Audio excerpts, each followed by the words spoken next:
trying to get into this music. I don't know if it's happening though. It's like weird.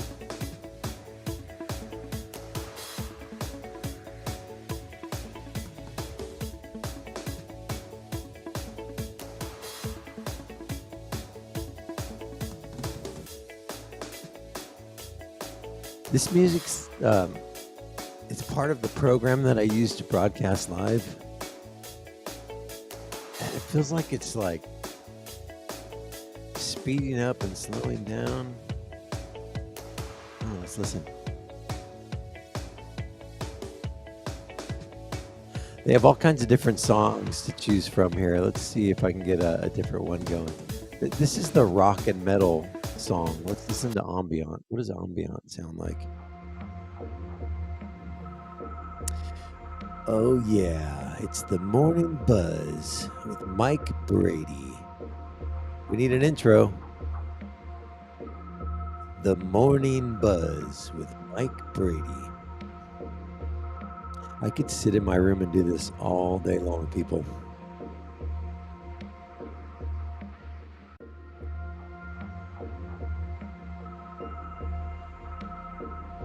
Good morning. Let me get this music to turn down. Good morning. Good morning. How's everybody doing today? Today is Wednesday, May 19th, 2021. Welcome to another edition of the Morning Buzz. My name is Mike Brady. I'm the host, and we are live. I've got some background music going this morning. Props go out to Restream. If you guys are ever wanting to put together some type of live stream show, there's my plug for Restream right now. I'm not sponsored by Restream. I'm not an affiliate marketer. You can't sign up for Restream and then enter in a promo code Morning Buzz or anything like that to get 10% off. But maybe I need to work on that. Highly recommend Restream. It's like literally live streaming for dummies. I use it every day, and it allows me to just do this live broadcast. But they've got these things now where we can like pick background music and ambient noise, and that's what we hear behind us. I discovered it yesterday when we were trying to get set up for the show. Some classical.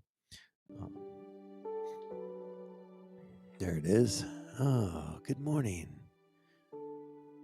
All right. I need everybody to just take a deep breath in.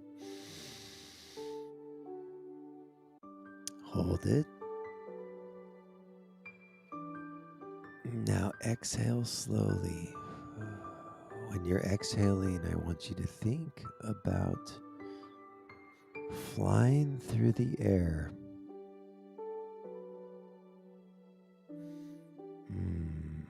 See, it's all better now, isn't it? Yep. Hey, I'm not joking, man. I like when I did that yoga class a couple weeks ago, I was in love with the fact that we were doing these breathing things and closing our eyes and visualizing. And yeah, I'm a fan. So, I can make fun of it all I want, but the reality is it's awesome. So, good morning. We are well into the week. It's the 19th. I've said that already, but I'll say it again. The sun is shining. Thank the Lord. This is awesome. Looks like it's going to be a super nice day today. I had yesterday, we came off of our show, and I've got to say, I mean, no offense to anybody else who's been on the show in the past. Yesterday was a lot of fun. I think yesterday was the best show that we've done as far as just overall, like everything about it, the ambiance, the place where we were, the Wi-Fi connection, the setting, or I'm sorry, we call it the set in broadcast land. The set that we were on was phenomenal. The guests were amazing. The content was great. It's just overall, I feel like I got a lot out of the show personally yesterday. Met some really amazing people who are doing some really cool things in our community. So that was fun. Props to Gaba, who has probably one of the coolest names ever. and Walter Lafke from Harvestly. And again, thank you, Matt Garrett and Melissa from Irish Oaks for setting all of that up. Anthony and I had a great time, and we were super stoked to do it at your place yesterday, and can't wait to do it again. So, in case you missed that show yesterday, I will go ahead and I'm going to go ahead and air it again. I'll restream it and set it up for you guys. That way you guys can kind of go back. And I also want to get Walter back in for more of a long form interview. I think there's a lot of stuff kind of coming out of it yesterday that I had questions on. And so I'd like to kind of dive into that a little more with him as far as Harvestly and really the value it brings to you and I, the consumer, right? And so we can talk more about that with him when we get him back on the show. Let's see. I had Anthony went out yesterday to this fundraiser for. I got to turn this music off. It's distracting.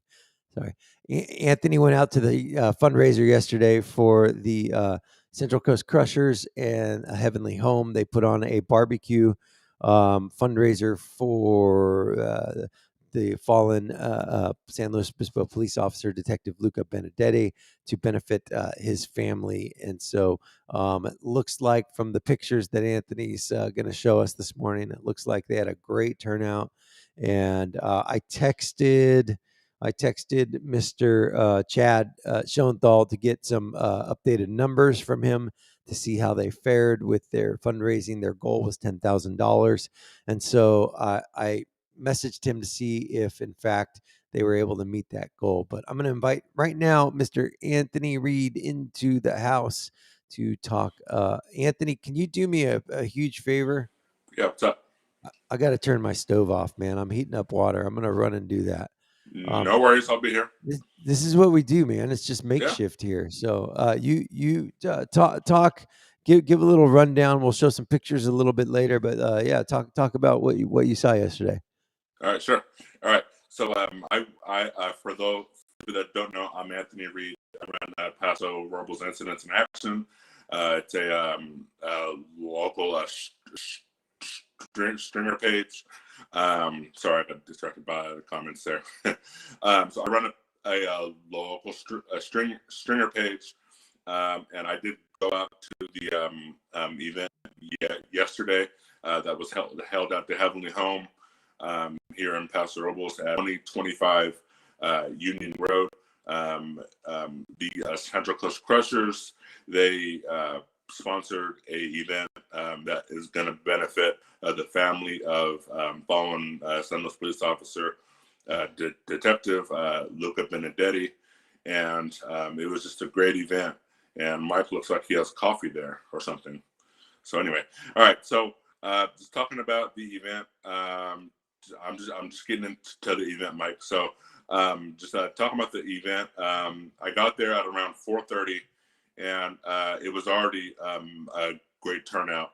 There was, I would say, upward of about probably 300 people there total. No way. I lost count because people just kept coming. It was a drive-through event as well as people walked up like for in person.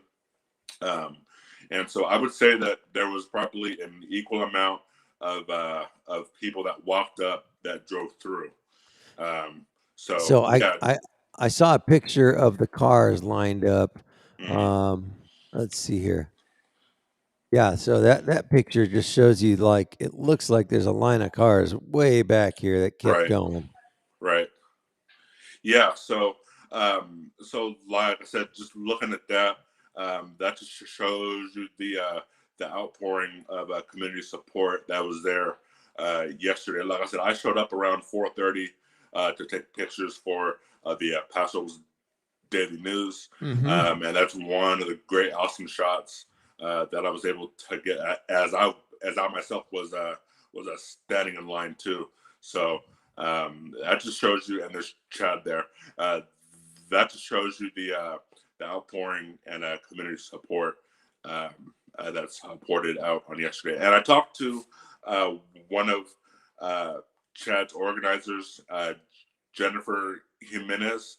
I talked to her last night, and she kind of gave me some rough numbers in terms of the donations that were collected yesterday, and she said that that it was roughly about $7,000 that they raised just in this event just yesterday, and that's with other donations and stuff that they know that they're going to get in the coming days.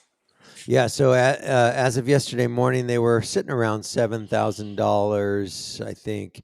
With Chad, I'm assuming they met their goal of Yeah. 10,000. But yeah, we'll hopefully get that number from him this morning if he texts me back.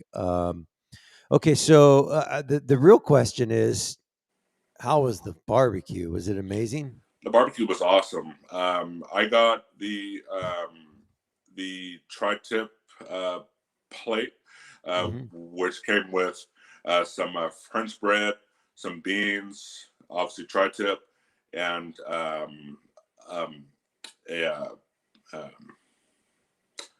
macaroni and cheese, and also a cupcake. And so it was awesome. I scarfed it down and went to sleep after I ate it. So that's how good it was. And so nice. Yes, so there's Chad there.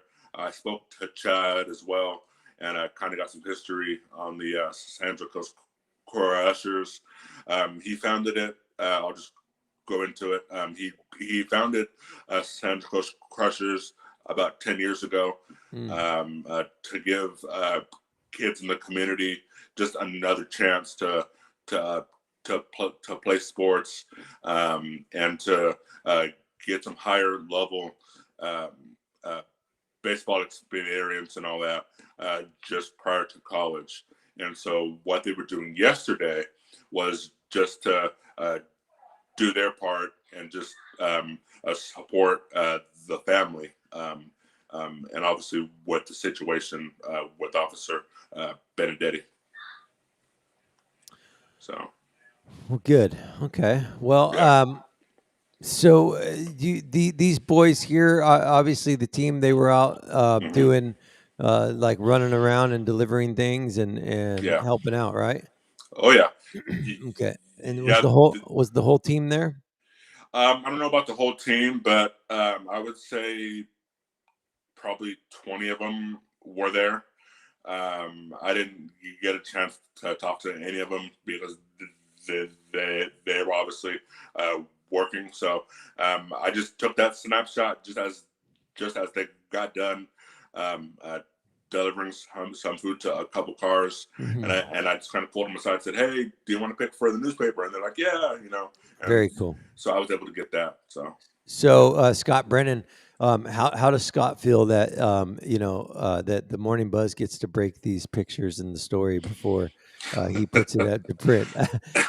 I still got to get Scott on the show. You know, he both him and you and all of you guys that do this for a living or your passion, you know, spreading the news is that's really cool. And so, yeah, Scott would be a fun guy to have on the show because I know that he puts his heart and soul into what he's doing as well. Yeah, Scott's kind of a tough guy to nail down these days because he technically runs like 2 or 3 businesses out of his office.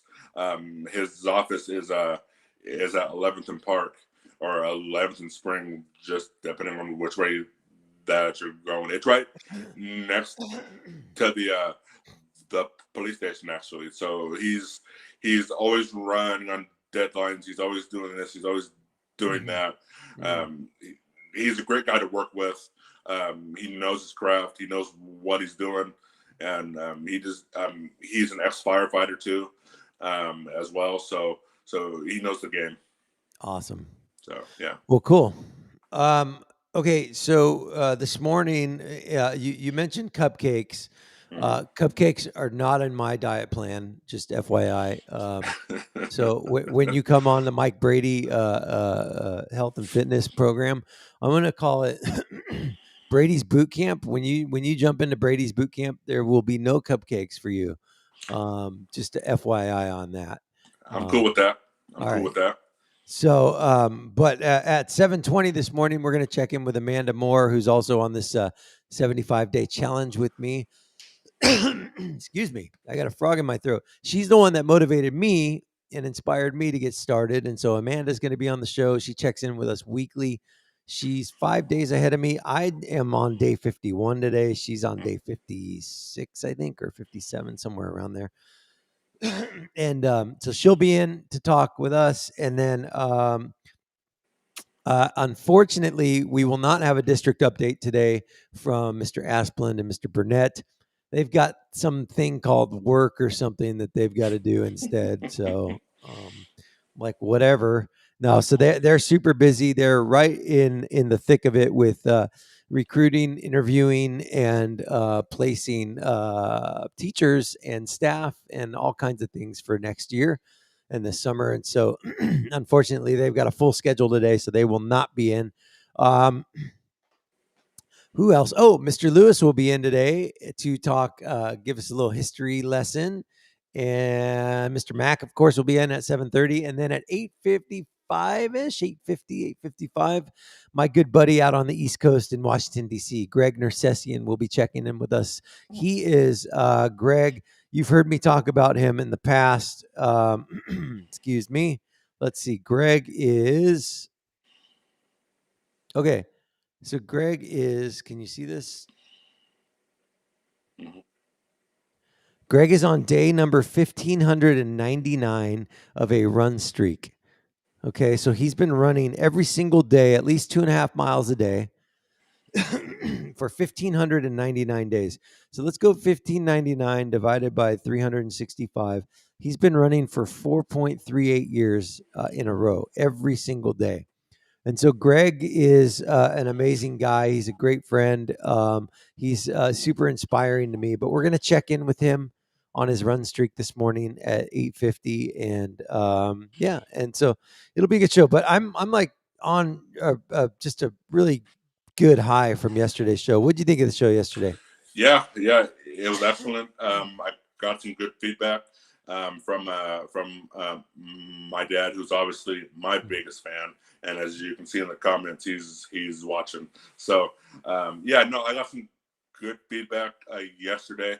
The biggest thing that I heard from the show was just the connectivity, and so the Wi-Fi connection, it was there for the whole 2 hours. So I actually went back and watched it. So I thought it was excellent. Oh, good. Okay. Yeah. It's weird. I can't see the chat on my screen. It was for some reason not showing up on our screen here, but let me see if I can refresh it. There it is. All right. So Cindy Fornes says girls softball has senior night today. So that's good news.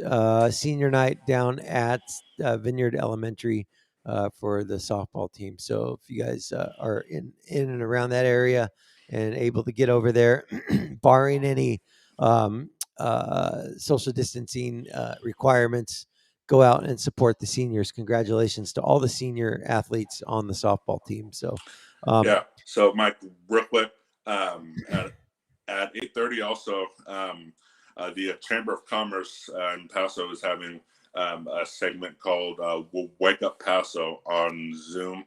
And one of their featured speakers this morning is Paso Police Chief Ty Lewis. Yep. And so I'm gonna be a part of that at 8:30. I'll have it on my other phone. I actually have I have a clip from Wake Up Paso's intro theme song.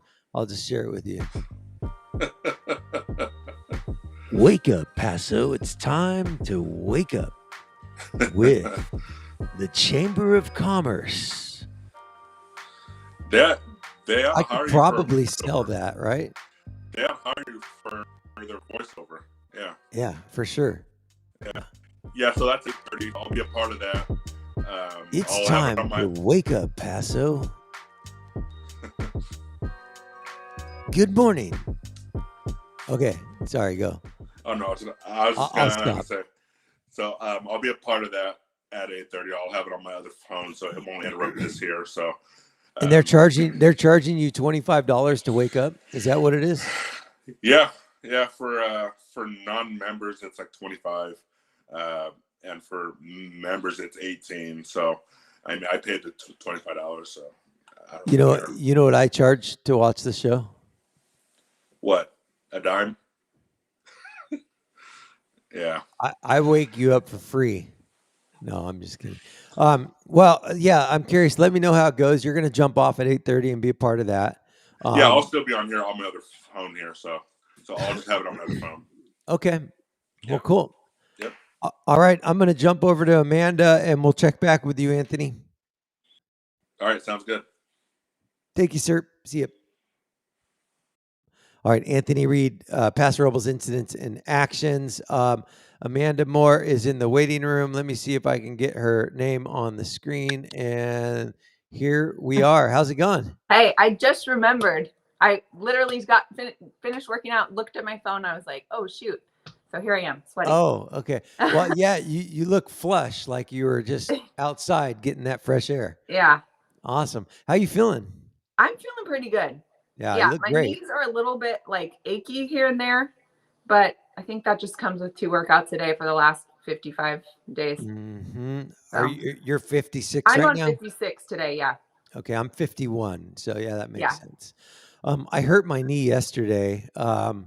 We got the family, the 4 of us went down to the Bob Jones Trail and we took 2 of the dogs, and the dogs aren't really like they're not really good walking dogs yet, because they're puppies. And Billy got tangled up in between my legs with the leash, and somehow like I strained like the back of my right knee, and I'm like, okay, this is going to be super painful for the next 5 days. But bummer. I'm sorry. Yeah, no, but you're right. Like you're starting to feel like kind of some pains and some fatigue. So sure. Are you doing anything with your diet to kind of combat that?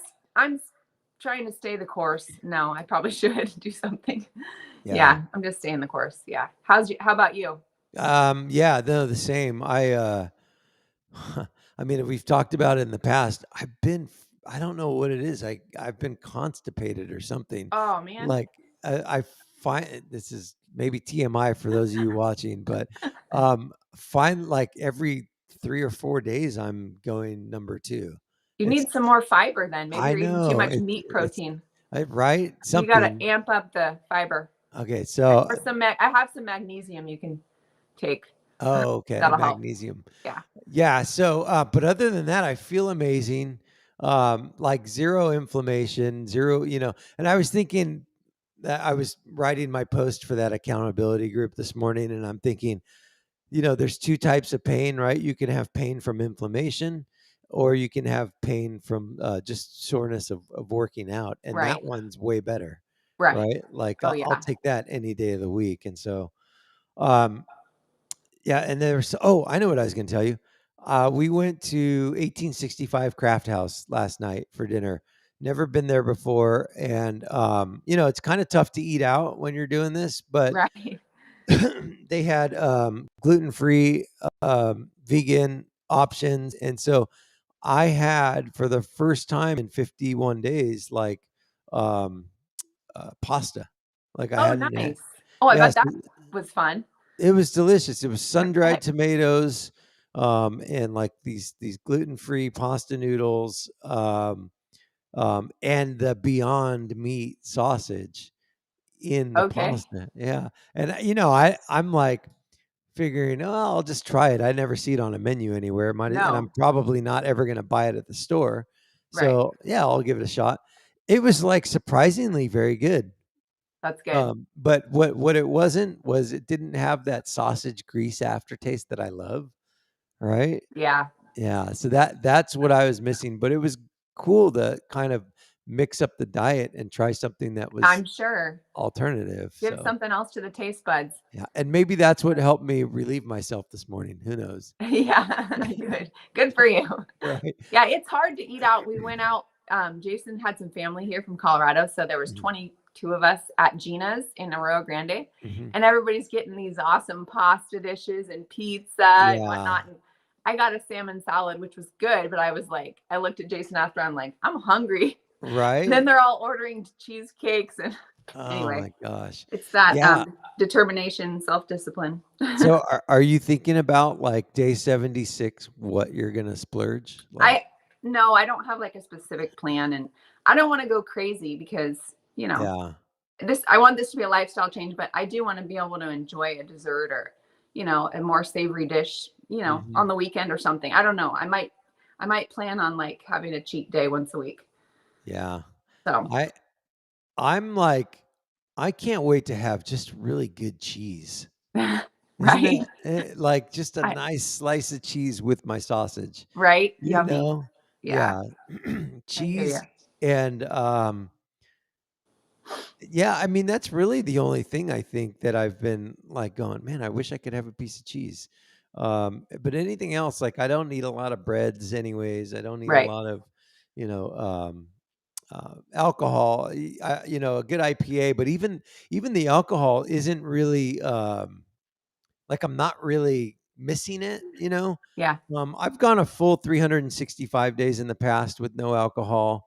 And what I found was when I went back to it, it took a few times to kind of get the taste buds back to where I was used to that alcohol taste. Right. So that was interesting to reintroduce it. So, but I'm not really missing it. I'm not. I love the smell of wine still. Like Hmm. it's nice to smell wine, but I'm not like going, oh, I could use a nice glass of wine right now. Right. But cheese is the one thing. Like Cheese. Give us the cheese. I want some Yeah. cheese. So, all right. So, have you tried to do any new exercises in the last week? Any kind of crazy regimen? I'm trying to think. No, actually, Sunday I was like feeling like I need a rest day. That's what I Hmm. felt. My body was just fatigued. So I actually dialed it back, and my two exercises were just two 45-minute walks. And Oh, they good. weren't even fast, but I was like, well, I'm still checking it off the list and I'm giving my body kind of a break, and it helped. Yeah. Yeah. So no, it's kind of the opposite. I'm still doing my Sydney Cummings most mornings, and then Hmm. jogging 3 days a week or walking the other days. Yeah, except I went to HIIT class last night, so I reversed that. Okay. Yeah. All right. Yeah, I did a 45-minute circuit yesterday at the gym. It was um it was like a work down thing where you go 15 calorie on the bike, and then you go 15 ring rows, and then you do 15 push-ups, 15 kettlebell swings, 15 calories on the rower, and then 15 sit-ups, and then you Cool. go 14, and then you do Oh, 14, wow. Okay. and then you do 13, and then it took me all 45 minutes, and I think I Yeah. only got down to like 4, right? Okay. Um, but that kind of kicked my butt. So that I was fun bet. to mix up a little. That's Um, cool. yeah, but I think I'm averaging like 25 miles a week in running right now, which is Wow, good for you. yeah, I don't know what I'm doing. I and Mine are usually like 3. If I'm jogging, it's like 3.1. mhm. I'm not very fast Yeah, at no, all. I think it's I'm watching this guy named Iron Cowboy James is his Yeah, I Instagram. started following him. Wow. It's nuts, right? It is. He's It's on day insane. 79 today. And just for those of you who are curious, he's doing it's a ultra marathon. No, it's a Ironman Every every day. every day for 100 days. And so it's swimming, it's running, and it's biking. And let me see if I can pull him up here. What is Iron? Um, he posted yesterday his times, and his marathons right now aren't like he's not hauling butt. He's Right. basically walking his Walking. marathons at this Yeah. point. Um, okay, I think I'm pulling it up. Hold on. And then is he traveling at the same time? Is he going to different places No, every day, or it's the no, same town? it's the same routes. My It's the gosh. same Wow. pool. And the other thing that's really cool is he's inviting people, anybody to do it with him. And so you have people now flying in from all over the country to just do it for one day with him, which is really awesome. Yeah. Um, Yeah. And then I but heard at um, night he's got like a red light bed, and like, doesn't he have like an oxygen chamber? Like, he's doing all these extra oh, I'm sure. to Yeah. like just make it through.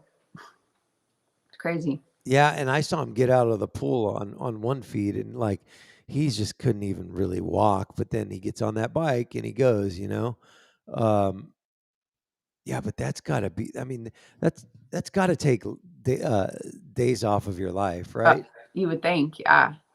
I I wonder mean, what it's his plan is not, after yeah. that. Man, he needs some rest.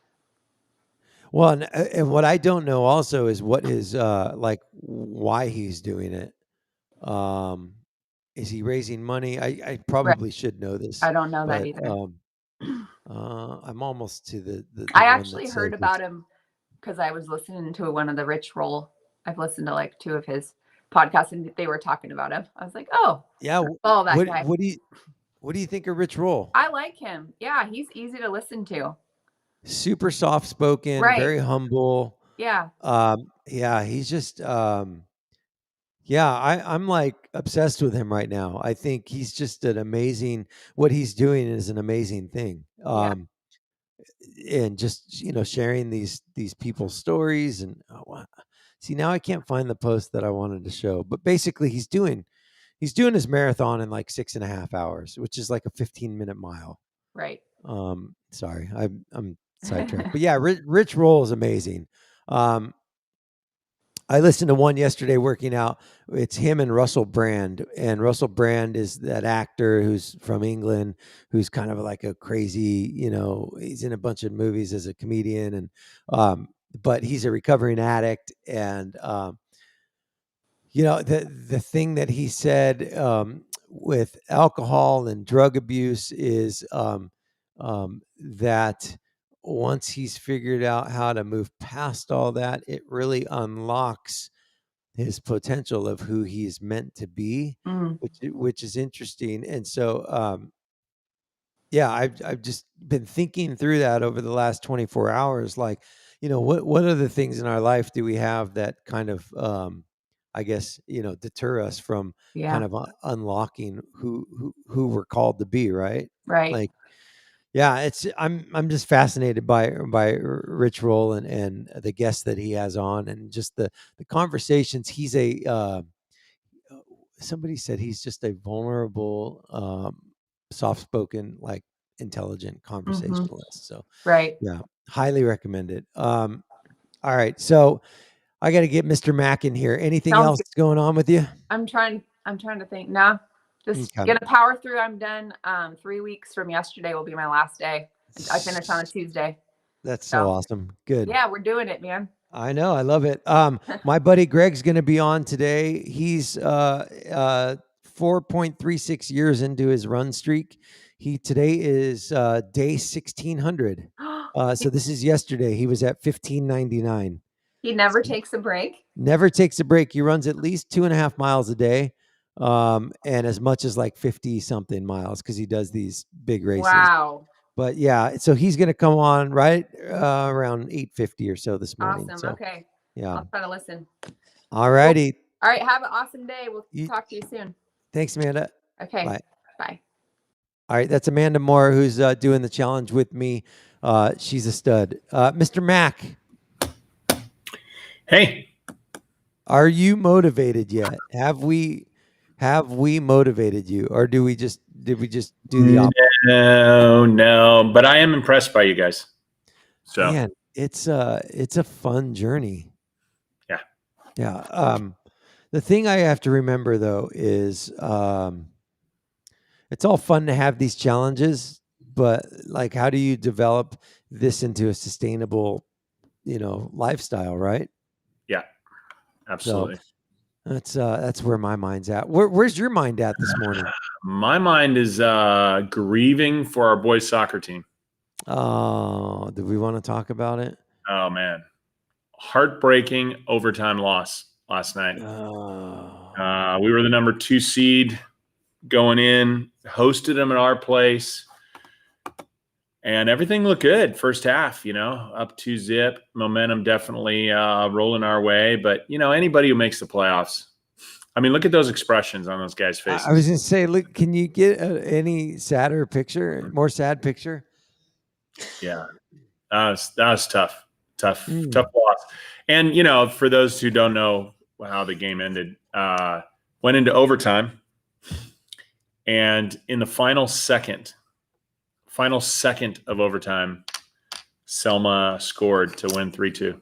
Just a heartbreaker. But of course, it doesn't take away from the great season the guys had. And man, what a team! What a great group of players. So do we have video of the final shot? No, I don't. I don't know if somebody has it. Somebody might, but man, what a bummer. Yeah. So that was tough. But part of sports, I mean, only one team gets to end up saying, "Hey, we won."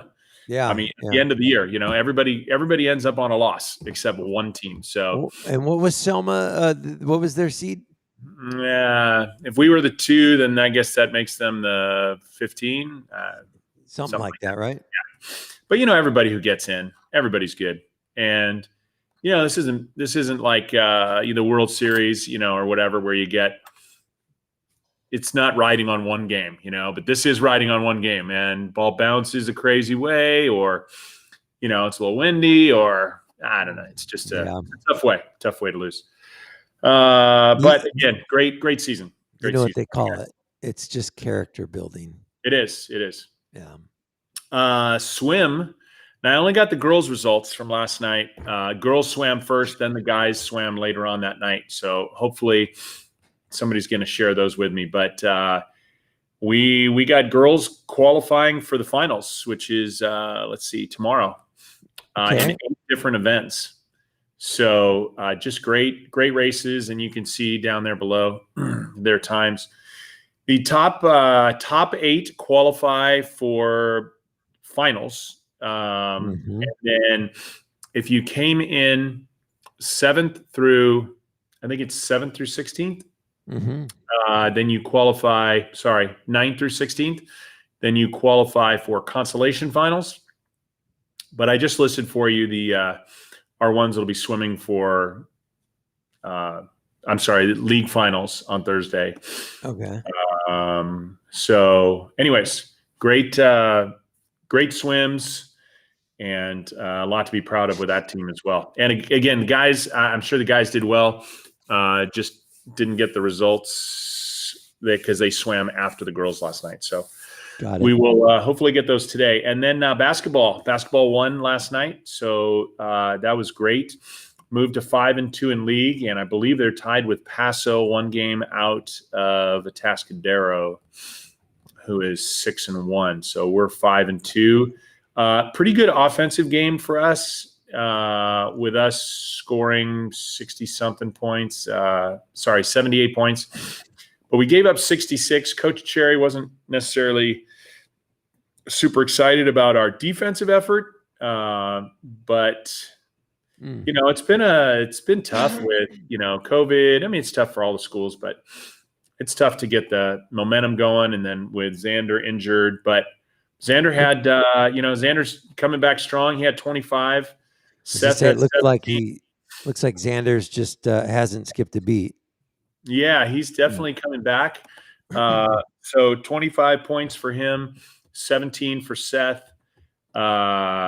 Nate, Josh, and Grant all had 9 points. So, good spread of the scoring, and got some big games coming up with Paso and Atascadero in the coming games. So that'll kind of show where we're at. And fortunately, we didn't play them at the beginning of the season, but give us a chance to everybody rolling, and we'll see. So tonight we have we got a couple things going on. We got CIF girls soccer, if I'm not mistaken. Let me make sure I'm not mixing up my days. There's so many things going on. We have, girls soccer versus Reedley here. So that would, that's obviously a big game for us. Yep. Not quite as well seated as the guys were. Guys were 2, the girls are 7. Mm-hmm.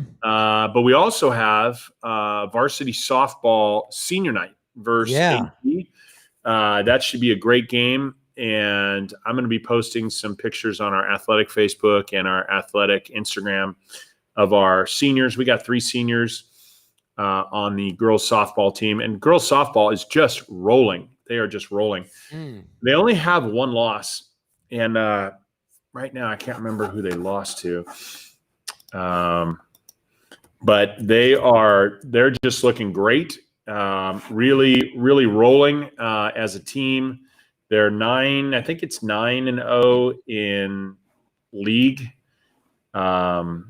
But they've got some, let me see if I can look it up really fast who they lost to. They're 14-1 overall, 9-0 in league.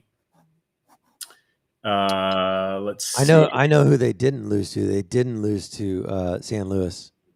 No. Hey, so their only loss of the year was AG, who they play tonight.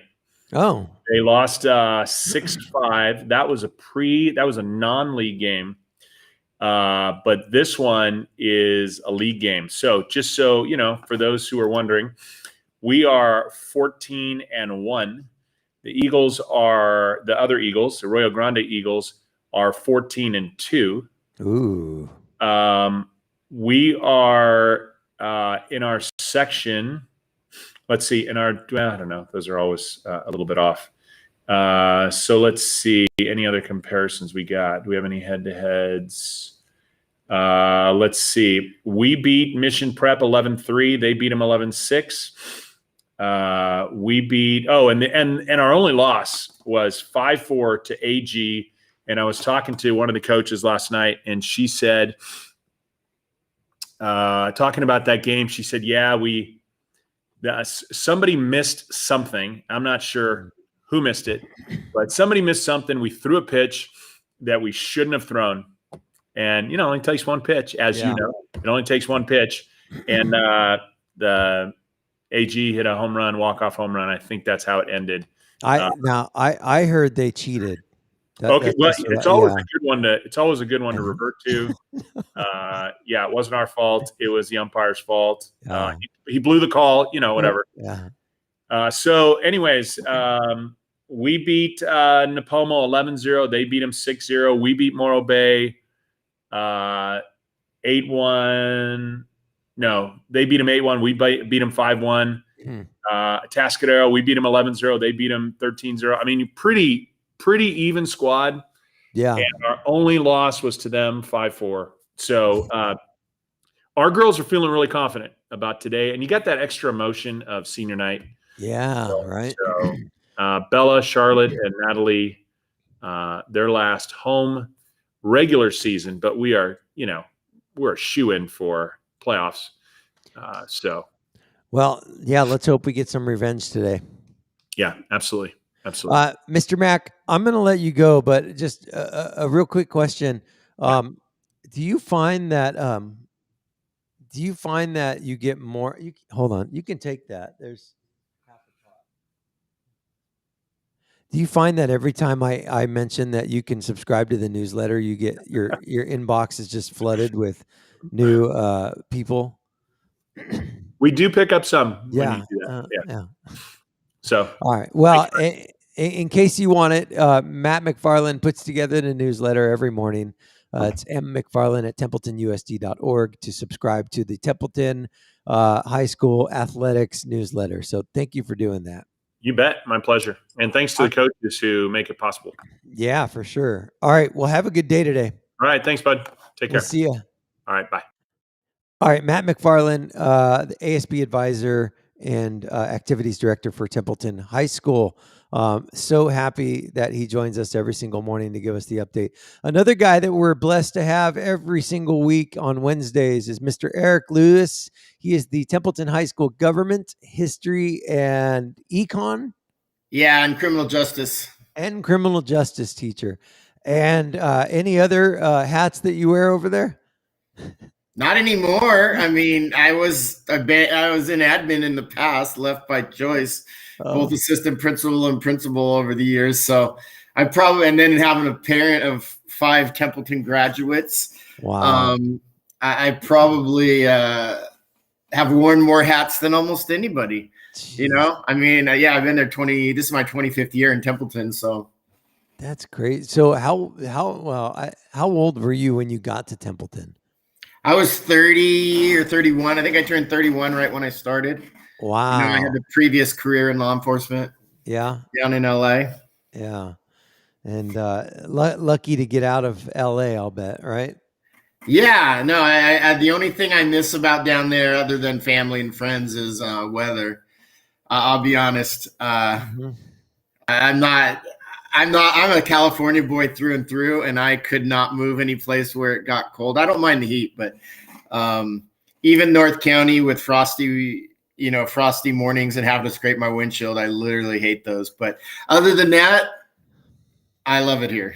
Yeah, I'm right there with you. There's just something to be said about waking up at my grandmother's, in East LA, and it's always 65 at least, right?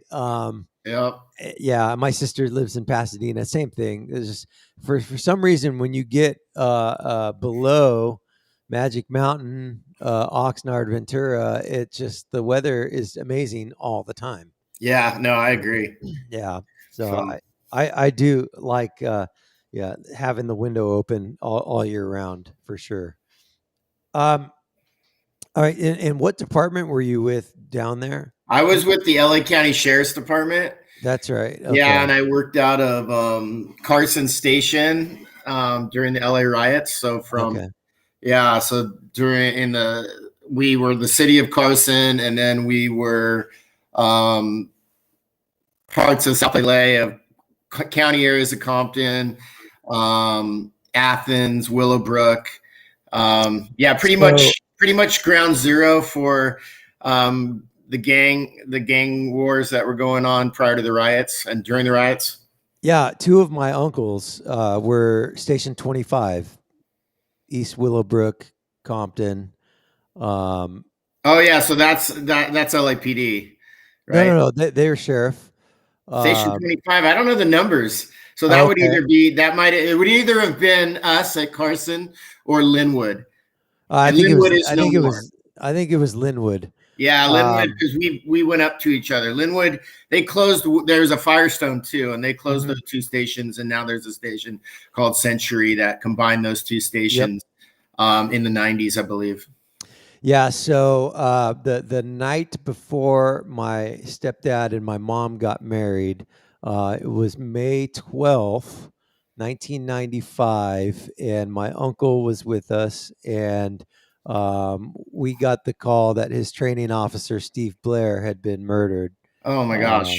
Yeah, and that was, do you remember he got ambushed, I think at a traffic stop or something, but it was, the mid 90s down there was super interesting, right? Yeah, 1992 was still the most murders in LA County.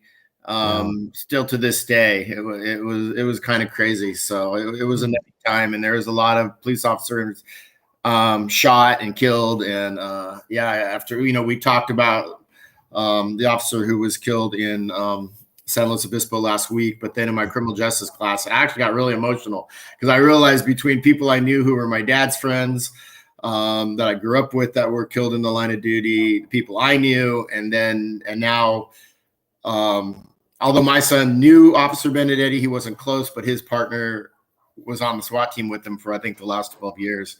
So, and I believe that the funeral is tomorrow, and I think there's a public part, and I don't know the details, but I think there's a public part and a private part. So. Yeah.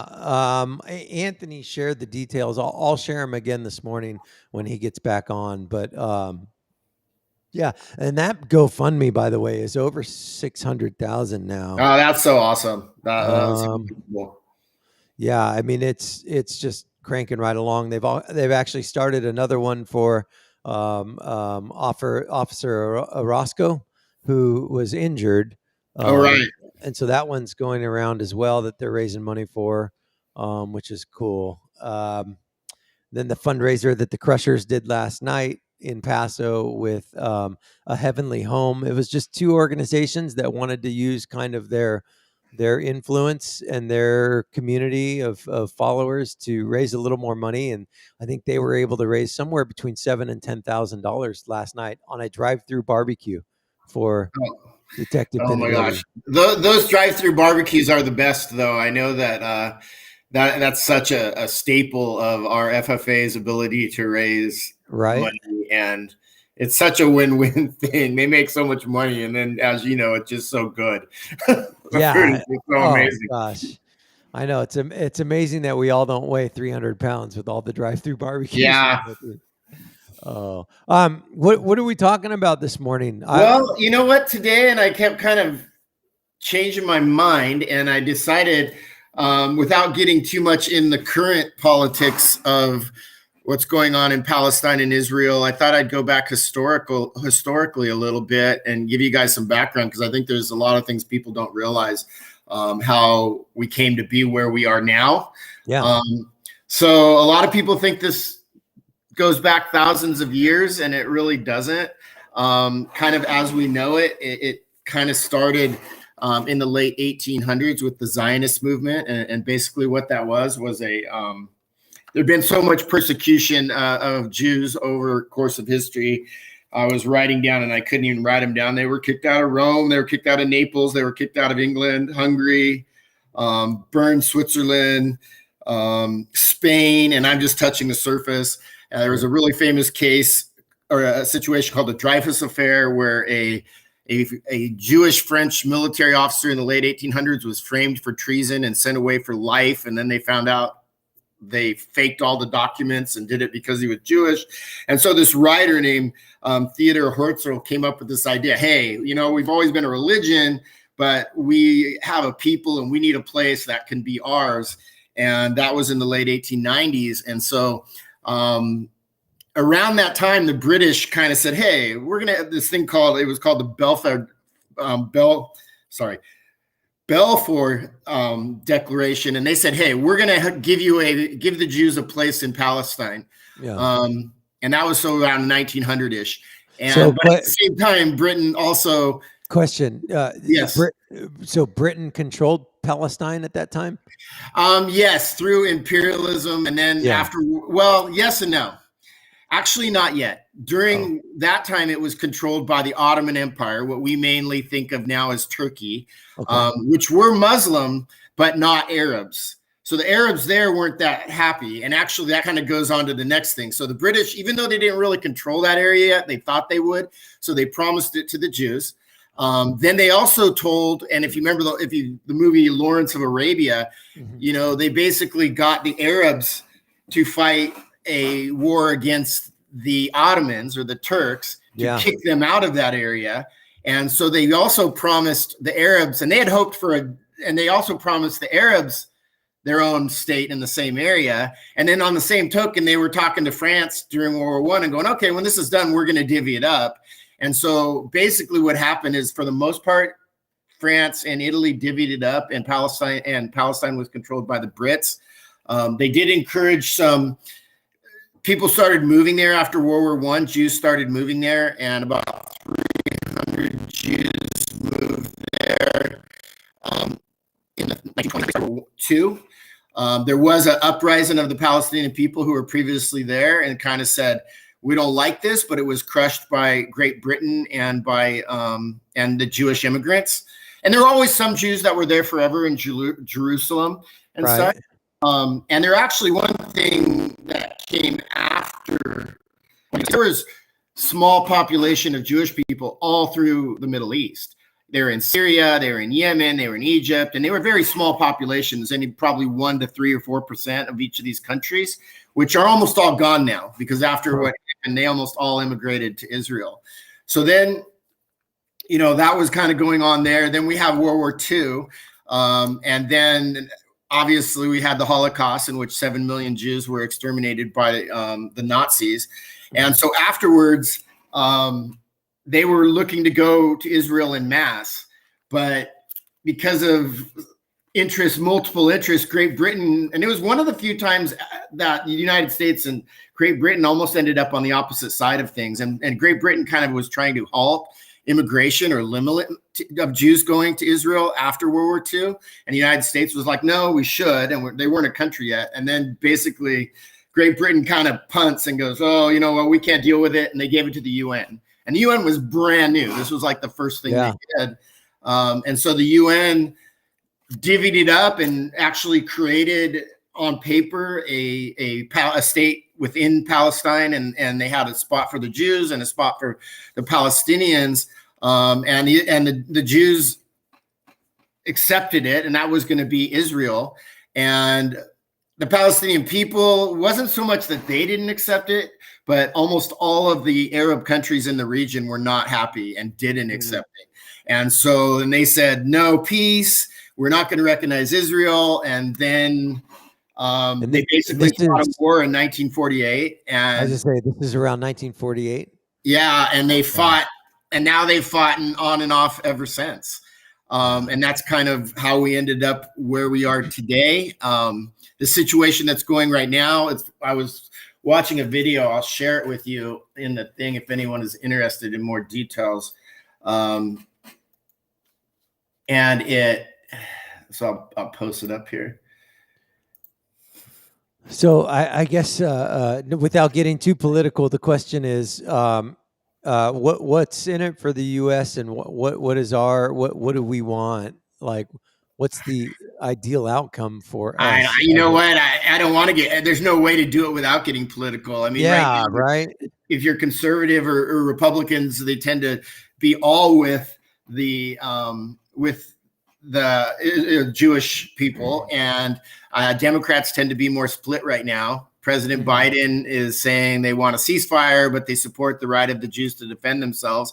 But Democrats on the far left are saying, hey, you're killing all these Palestinians. And, the Jews are able to stop 90% of the rockets. They fired over 3,000 rockets from Gaza that Hamas has. And Hamas is a political group which is also recognized as a terror group, and they have two branches, one that's firing rockets and another branch that actually provides some infrastructure and stuff within the Palestinian community. So it gets really complicated, and I'm not an expert, so I would be hesitant, to say who's right or wrong. I think this video is by a guy named John Green. It's a crash course. I use a lot of them in my classes. And he does a really good job. He's also written some novels, so a lot of people have heard of him. But he does one of the better jobs of basically and says it's so complicated. It's hard to really explain one side. So what's the title of the video? Did it show up in the chat? No, I don't see it. Okay. I think I'm delayed. It's called if you Google crash course Palestine Israel, it'll pop up. I think I'm Israel and looking. Palestine. It's 12 minutes and 53 seconds. Yeah, that's it. Okay. And he does a really good job, and I think he gives a fair. It's really hard to find stuff that's fair. I'll be honest. You look through everything, and you watch somebody, and they're just like, it's all Israel. They got to do this, and then the other side, it's all Palestine, and so you could pretty much find the narrative you want, depending on who you want to find it for. So that's why you have to be careful. But I think he does a good job of kind of showing both sides. It's an older video, so he isn't touching on what happened recently. Yeah, the only I actually showed a video in my classes that showed what's happened in the last 2 or 3 weeks. And the only one I could find was from an Indian news station, and the gal does a good job, but her accent is super, super strong. So sure, interesting. You know what I'd like to? My kids logging on, so I'm gonna have to leave you. Yeah, I'm gonna plant this bug in your ear though as you leave. I think at some point we should talk internet censorship, control of freedom of speech, those types of things. I know that's probably a big debate that you have with your students, but I'd be curious to kind of deep dive that with you in the future. Oh, okay. Yeah, I'll keep that in mind. I'll maybe we'll have to do that. So Awesome. all right, man. Thank you, and I will see you Hey, have a good day. Thanks, Mr. Lewis. See you later. All right, I posted in the chat the video that he referred to. That's kind of a crash course between the Israel and Palestine conflict. Just in case you're joining us for the first time on a Wednesday, we always have Mr. Lewis in here on Wednesdays because I'm a big history nerd. I love learning about our history as a world, and he is the high school government and history and econ and criminal justice teacher over there. So I thought it would be fun to get him in on a weekly basis to just talk about things in the world, right? And from a non-biased kind of point of view, more from just an educational point of view. And so I love Mr. Lewis, and I love the fact that he has his personal opinions that he doesn't let into conversations about educating us with the historical stuff. So very cool. All right, Mr. Anthony Reed, what is up? What's the latest? So I did some investigating, and I did find that the Voice of Paso / the 805 broadcasters are going to be in attendance of the funeral procession tomorrow for Officer Benedetti. Oh, cool. So they're going to be live on the VOP. For those of you that don't know what that is, it's the Voice of Paso. It's a sportscaster station from Paso Robles, from Jim Weeman, who's been in Paso since the beginning of time, and along with John Doss and Dave Lambert, they're going to be at the funeral procession. I'm not sure if they're going to be at the actual funeral itself, but I know for sure that that they're going to be at the procession. So I'll go ahead and post that in the chat. So those of you that want to watch that tomorrow, starts at 10 o'clock in the morning. So it's just after the show. So you have time to watch the show and then go to watch that. So yeah. Do me a favor. Do post the information on the public side on the chat so people know if they want to tune in and watch that. Yeah, that's the link right there. So those of you that want to watch the live set, I'm not sure if they're going to be doing it at the funeral itself, but I do know that they're going to be at the procession. The procession is public, as well as the funeral as well. But I just don't know if they're going to have a setup in the funeral itself. Okay. Yeah. The Voice of Paso is a online internet streaming and radio service that was started 6 years ago or so by Steve Martin. Steve Martin's the mayor of Paso. Steve Martin actually came to KPRL in 1981-ish, maybe 80, with my dad. And Steve was one of the original newscasters there in the early 80s. And then got in and out of radio a few times, got in and out of politics a few times, has owned a media consulting agency off and on over the years. But Steve has always kept his kind of finger in broadcasting in one regard or another. So, yeah, it's a internet streaming service. He's got different links on there and programs and music and all kinds of, and then they do a lot of broadcasting of North County Paso Robles athletics for high school as well. So, and so 805 Broadcasters is affiliated with Voice of Paso. Is that what you're telling me? Did we lose you? I think we lost Mr. Anthony. He locked up on us. Let's see here. Let me just reload this and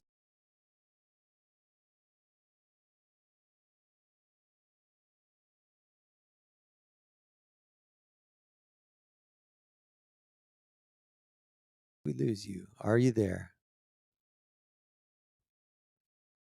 Mr. Anthony is not in the mix.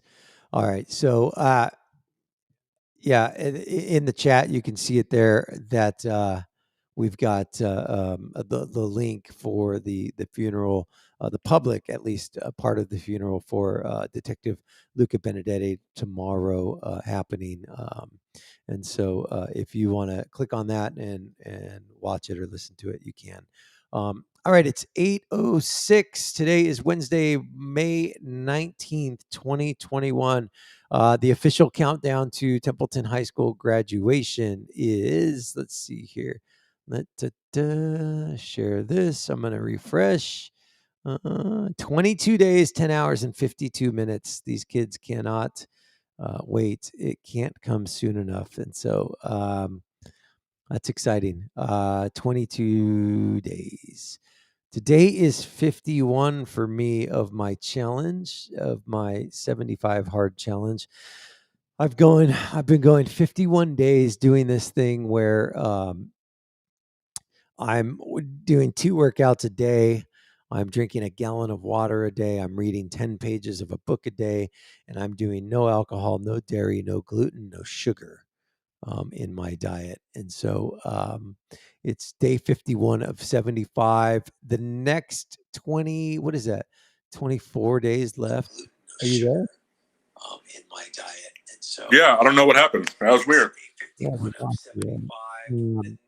get some feedback on you now that you're on a delay. Oh, hold on a second. Can you hear me? Yep. Okay. Yeah, I don't know what happened there. That was kind of weird. No worries. Hold on. Okay. Yeah, it's a little choppy. Check in with me after like 8:45-ish, 8:50 as you get into that Chamber of Commerce mixer. We'll talk to you. All right, we lost Anthony again, but so I've got 51, 61, 71, 24 days left, 25 days left of this challenge. And just a little insight into what the next 25 days look like for me. Because it is going to be literally a challenge for me to kind of stay the course and stay disciplined to complete the challenge. I'm leaving next Friday, the 28th. I'm actually driving. My brother-in-law and his wife are moving to Nashville, and so they've hired me to drive their motorhome, their motorhome across the country to Nashville.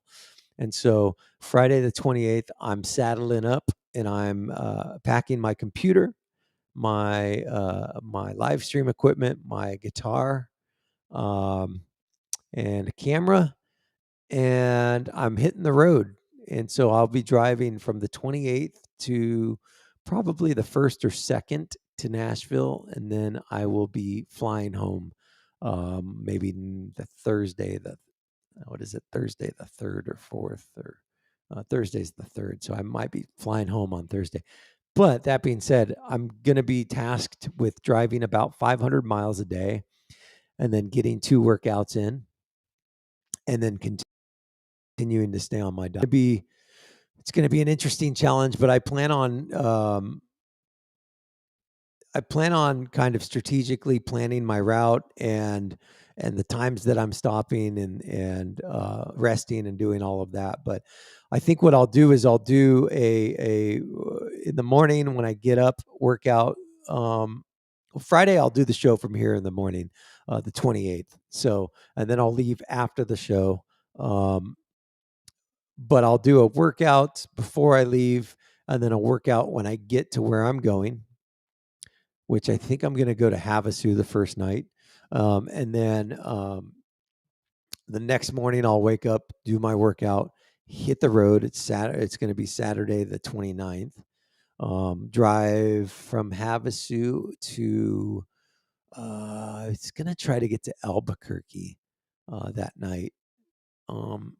Get to Albuquerque, do another workout, go to bed, wake up in Albuquerque on Sunday the 30th, do my first workout, drive to Oklahoma City-ish, somewhere around there, work out there, sleep, wake up, work out, drive. I think Memphis. So maybe get to Memphis on the 31st, which is Monday. I've never been to Memphis. I've never been to Graceland. I've never been to Sun Studios. And that's something that I'm looking forward to doing. So, yeah, I, sorry, I got something in my eye. I'll take a jog around each of those cities and obviously take some pictures and take it in. I love getting around to, new cities. It's fun to kind of explore. I've never been much of a jogger around new cities, and so on a podcast that I listened to recently, he talked about one of the most exciting things he does when he goes and travels is goes for a run in kind of like the metropolitan area of a city. So I'm going to try it this time to see if, in fact, I get a different viewpoint. But Oklahoma City, I think I went to when I was 2. Memphis, I've never been to. Albuquerque, I've been to a few times, and I actually really like Albuquerque.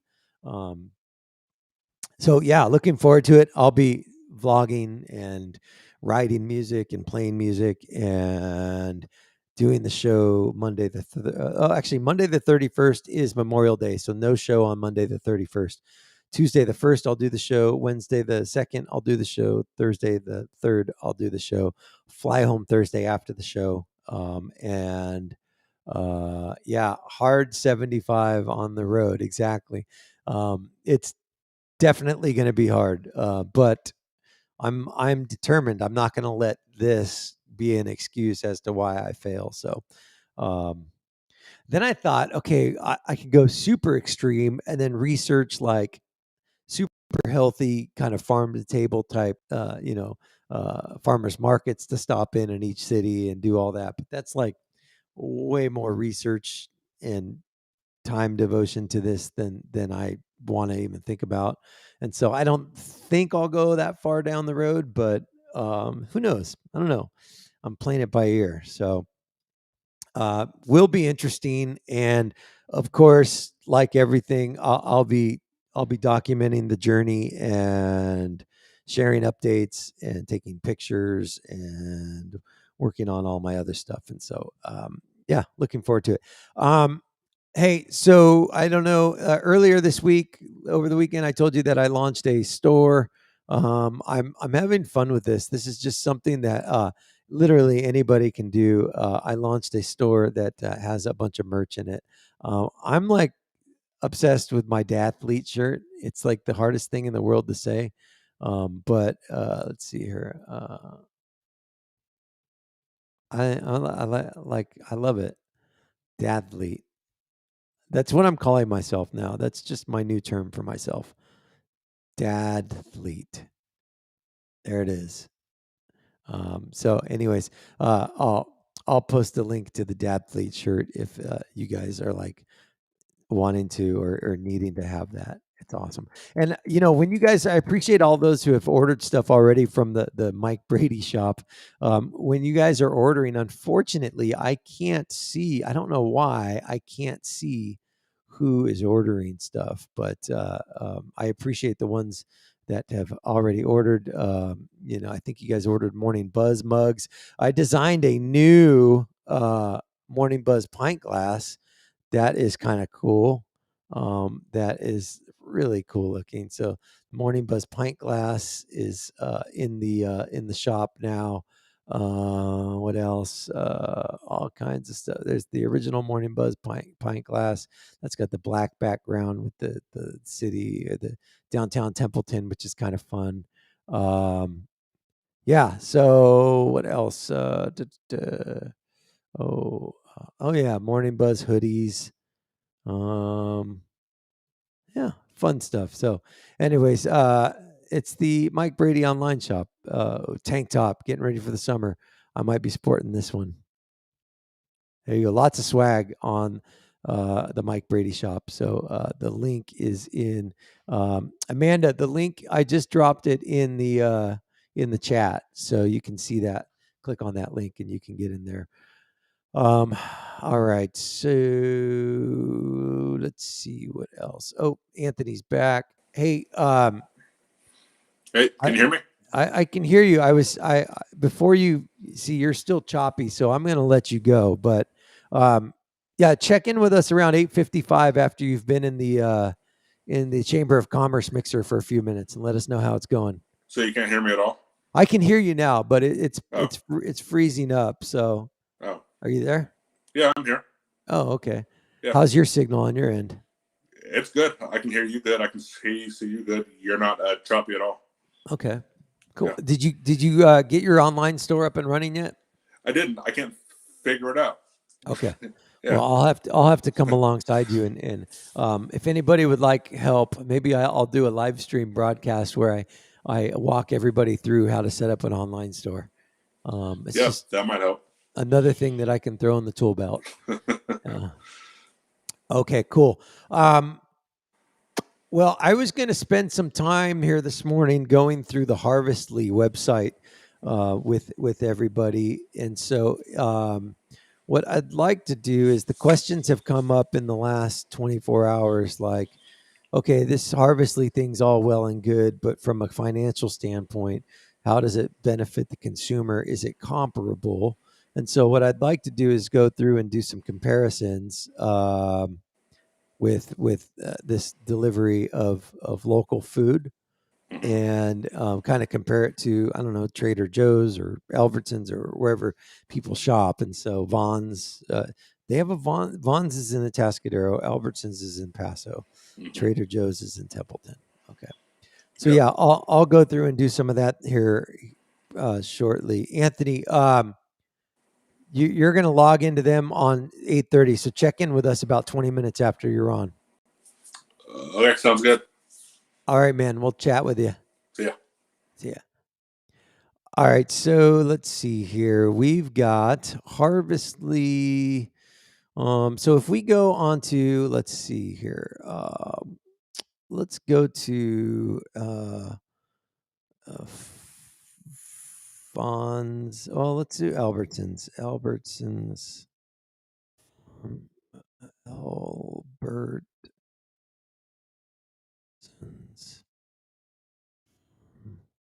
Fresh eggs. See, I don't know if this is gonna work. Okay. But oh, Target too. I forget people shop at Target. Do you guys go grocery shopping at Target? To me, that's just doesn't seem. It seems just weird that you can buy things that you put in your body and a TV. Well, I guess Costco's the same way, right? It's just bizarre to me. I don't know. Food shopping at Target. Uh, I don't know. We go to Trader Joe's and we typically don't buy more than 1 or 2 days worth of food at any given time because we don't want to. I don't know. We like to keep stuff fresh, I guess. But Allison's been doing ordering from Vaughn's too, which or Albertsons, one of those, which is working out. But so farm fresh eggs at Harvestly. If we want to go eggs, let's go fresh quail eggs. No, no. View all products, eggs. Um, so Mount Olive pasture chicken eggs, $8, at least $8 a pound or a dozen. Looks like it. Large non-GMO pasture eggs, 1 dozen. Okay, so $8 is a little steep for a dozen eggs, but I did see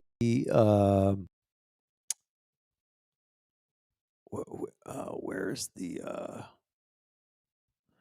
Grandpa Rossi's garden had. Hey, there's Irish Oaks. Grandpa Rossi's garden had eggs that were like to me. Uh,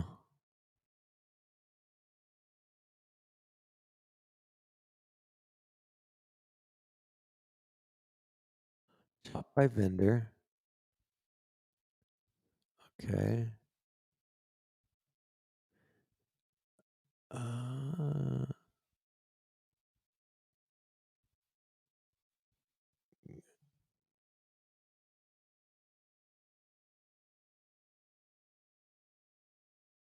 don't know what's going on with my search here, but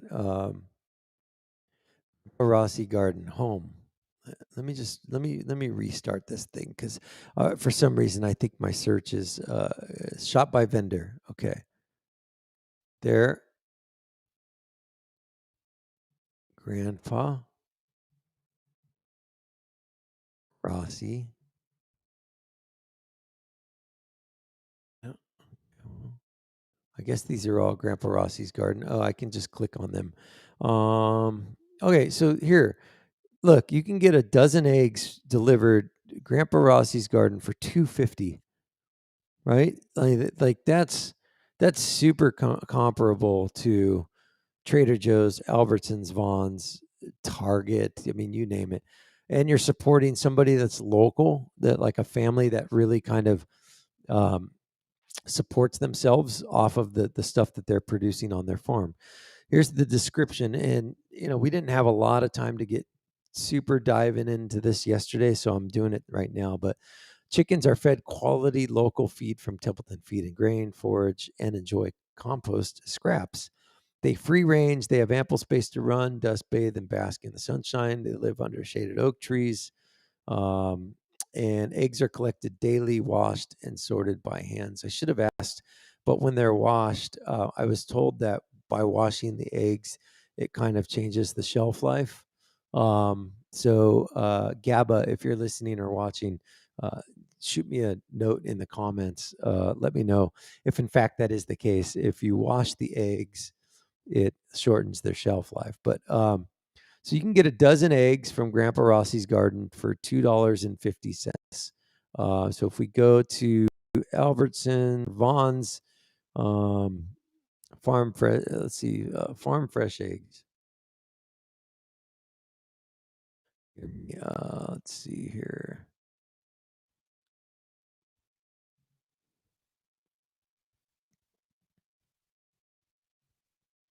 What's Albertsons doing this week? Albertsons Farm Fresh Eggs.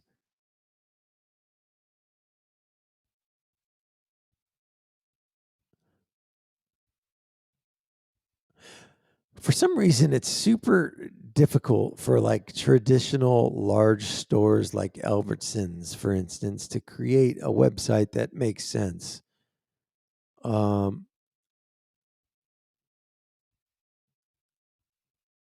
It's just like, okay, view similar items, eggs. Okay, so here we go. So you can get organic for $4. You can get grade A. Let's see.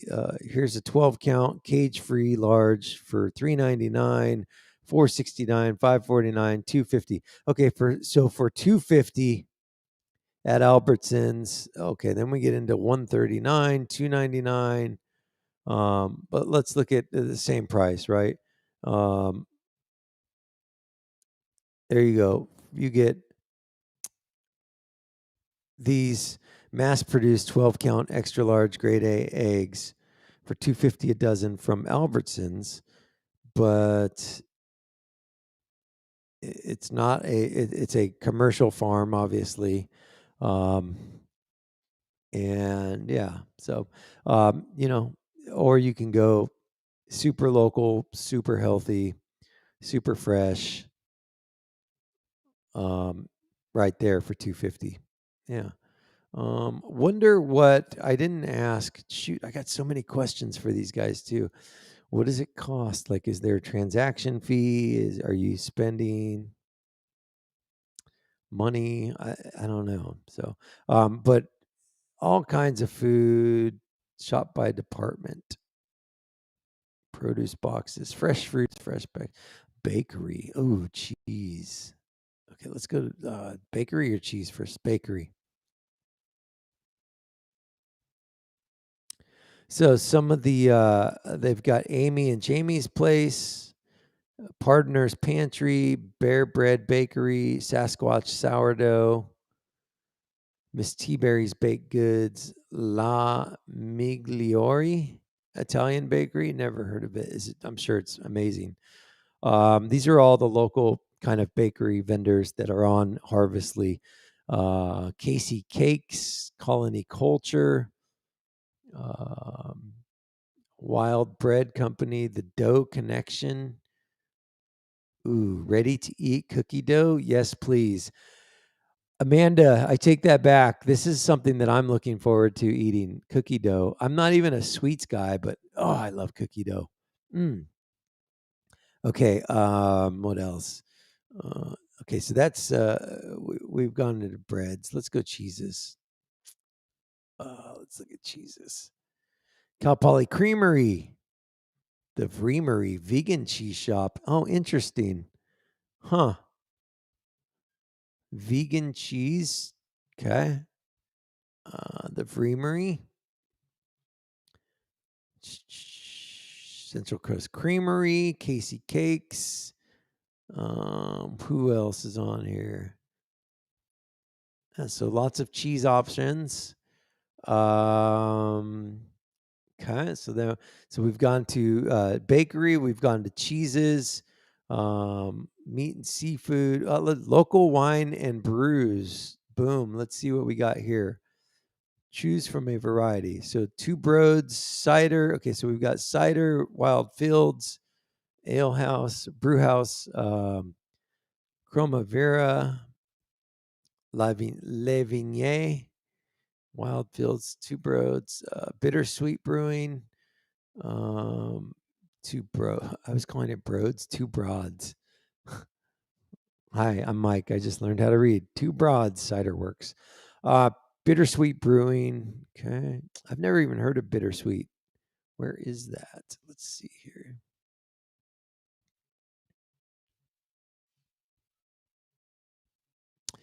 Do they have like a bio of each, like a vendor?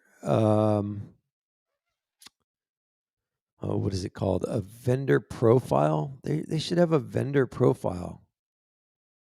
Do they not have that? See, I'm making all kinds of notes here for these guys at Harvestly. I want a vendor profile. Vendor profile. I'm writing this down. Walter, could you get the development team on the vendor profile thing, please? I want an intro video and a vendor profile for each vendor.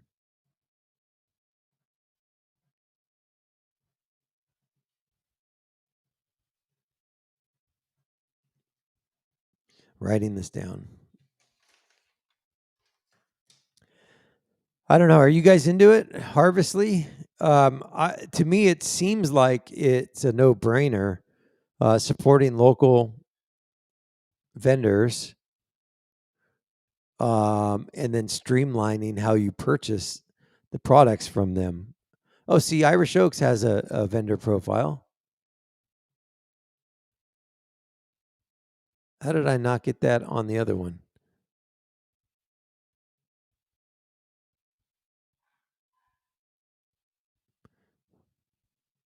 Bittersweet Brewing Company. Yeah, I got no. But then when let's see if A-Town Humble Pies has a vendor profile. Yeah, see, they've got a little one there. Okay, so now we're talking. Pie. Okay, Amanda. Yeah, pie also is something I'm looking forward to. Pecan pie. I'm not even a big pie guy, but pecan pie sounds amazing. Aiden's Produce, Amy and Jamie. I gotta have Amy and Jamie on. I've heard nothing but great things about them. If you guys know Amy and Jamie, I'd love to get in contact with them. If you can shoot me their info or put me in touch with them, that would be superb. Baba Small. Oh, Amanda, I'm all about it. So keep me in the loop. Day 75, which will be June 13th ish, I think, somewhere around there for me. Yeah, I'm a pecan pie guy. I can eat a whole pecan pie. Boysenberry pie and pecan pie are the two pie. Oh, and cheesecake. Again, I won't seek it out though. Like I don't, but if it's there, I will devour it. but I'm not like a guy that's going, oh, I got to get some cheesecake or I got to get a piece of pie in me. But if it's there, I'll eat it. Cake, I'm not a fan of. Not a fan of cake. Let's see, Baywood berries. What's Baywood berries? Seasonal berries and fruits organically grown in my personal garden located in Baywood, Los Osos. Rhubarb, Beverly Hill apples, blackberries, raspberries, blueberries, and figs. I process 5 to 10 cases per season till all fruits are on the table. Then it's wait till next year. That's so cool. Okay.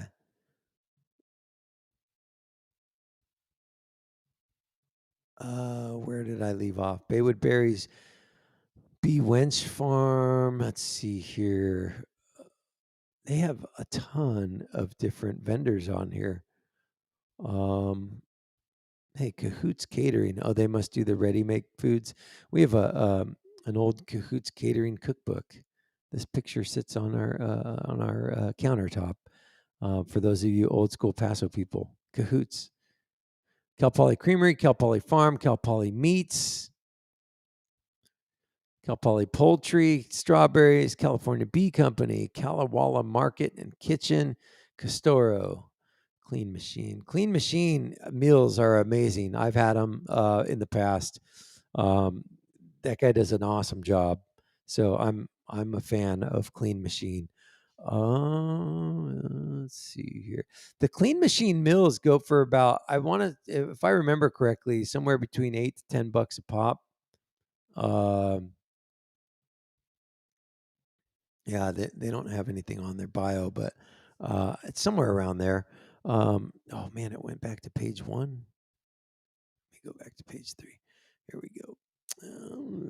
Darling Acres, Epoch. Is it Epic or Epoch?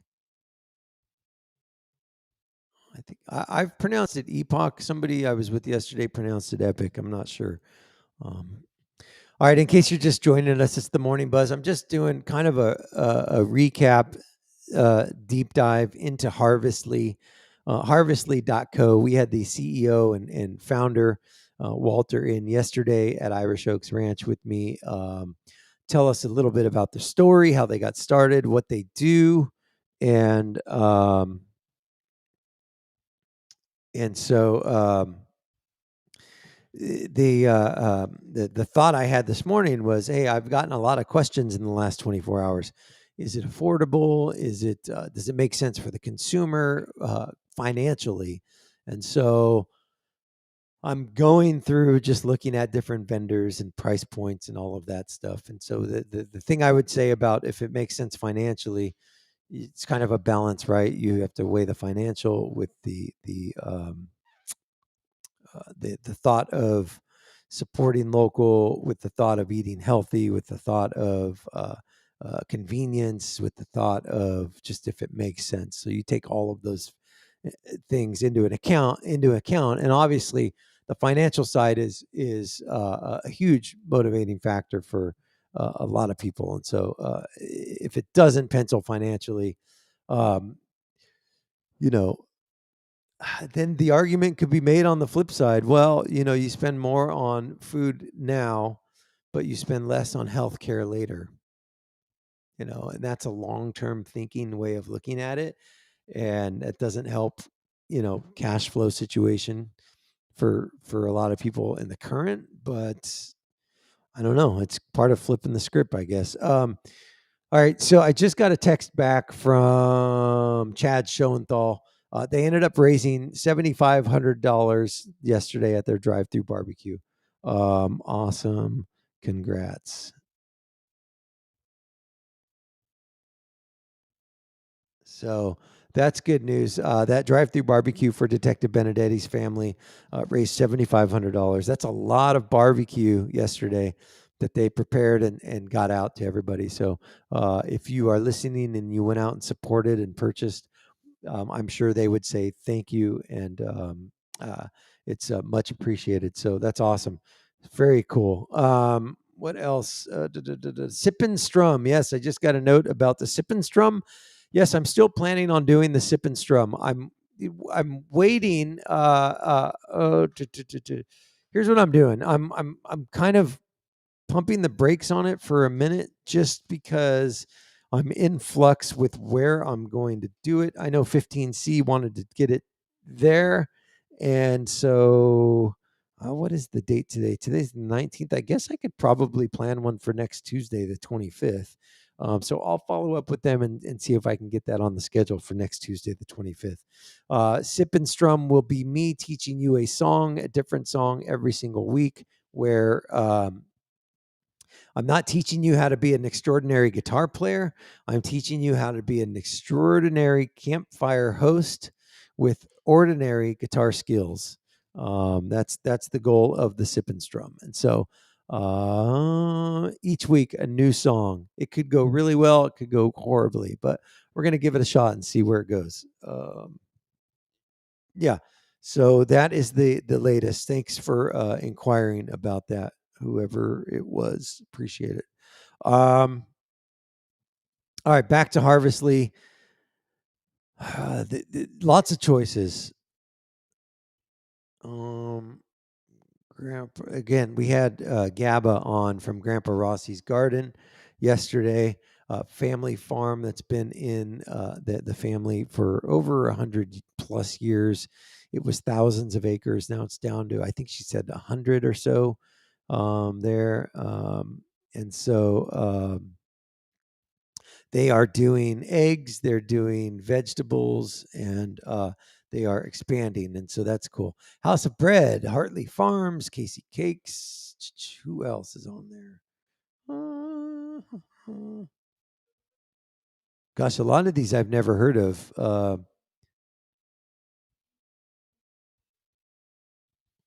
Loaf Osos. I'm guessing that's a bread company. That's a clever name. If I only know how to play 5 chords, is this something I can do? Yes, Amanda, I only know how to play 5 chords. So this is something you'll be able to do. I'm going to teach you a thing. It's a Mike Brady cheat method called capo. Capo is a little it's a little thing that you put on your guitar and you move it around, and it allows you to. It looks like this. Hold on. It allows you to there. That's what a capo is. You move it up and down the neck, and it allows you to change the key that you're doing the song in. So really, you only need to know how to do 3 or 4 chords, and then you can just move the capo to make it sound different. Yeah, that's what I do. That is trick number 1, and so I just shared with you some of my secrets. Lofosos, that's where I was. I'm guessing it's a bread thing. It's a bakery. Okay, cottage bakery focused on naturally leavened whole grain breads and treats made with organic and local ingredients. Sounds delicious. I have a capo. It's actually spelled Capo, Capo, capo. But capo is cool too. That's kind of like K-pop, like Korean pop. It's K and then POP, something like that. Okay, Loaf Osos. Where Irish Oaks. See, I don't like how I go back and it takes me back to the first page. It's a programming glitch here. Whalebird, Wild Fields, Vintage Cheese, Slow's Finest Sugar Beets, Surfside, Sustainable. Hey, so we found this place yesterday on the Bob Jones Trail that we didn't even know existed. Can we look it up? Secret Garden, it's called. Secret Garden, Avila.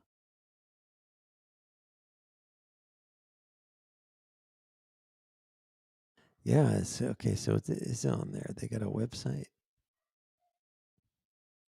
No, that's Sycamore. Yeah, so the Secret Garden is just this little kind of like trailer, and are there any pictures?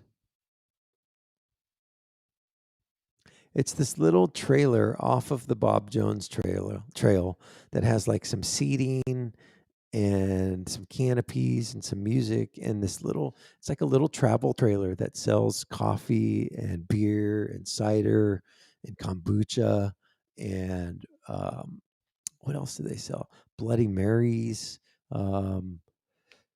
and baked goods and fresh produce. It was super cute. So the family did this hike or walk, and then on the way back, we stopped in at the Secret Garden for just a rest. And I bought a carrot. Abby bought a cinnamon roll. And so, two schools of thought there, right? She's, she worked it off though, right? And she fueled herself. And so, yeah, it was super cute place and fun little atmosphere, but a nice little mid-walk break. If you guys are going out on the Bob Jones Trail, definitely recommend stopping into the Secret Garden. There's no picture of it, but well, this kind of looks like it. Gardens of Avila. Yeah, the content is not available. Okay, so Gardens of Avila is not there anymore. Or it's called the Secret Garden. But cool, I think it was called the Secret Garden.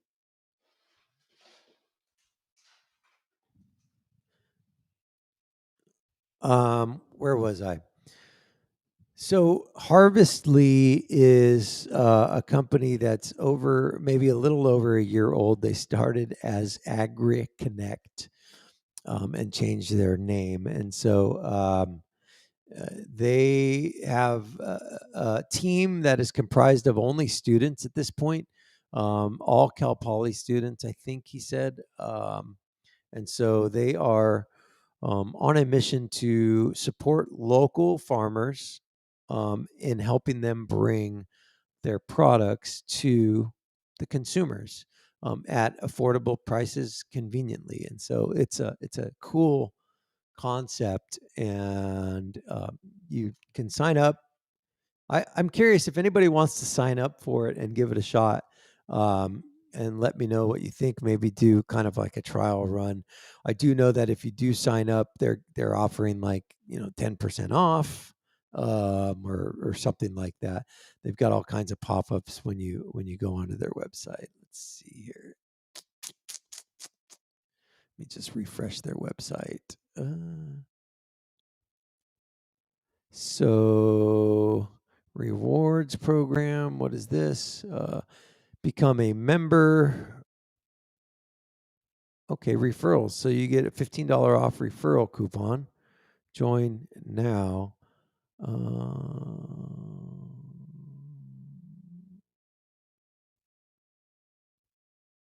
Let's see. Okay, don't look at my password. Look at my password. I am not a robot. Save. Bicycles. That's a bike. That's a bike. That's a bike. I can never even see if there's more bikes. That's a bike. I think that's it. To verify. Submit. And just like that, I'm registered. So now I'm in. I've created my account. I've gotten an email in my inbox. Let's see what it says.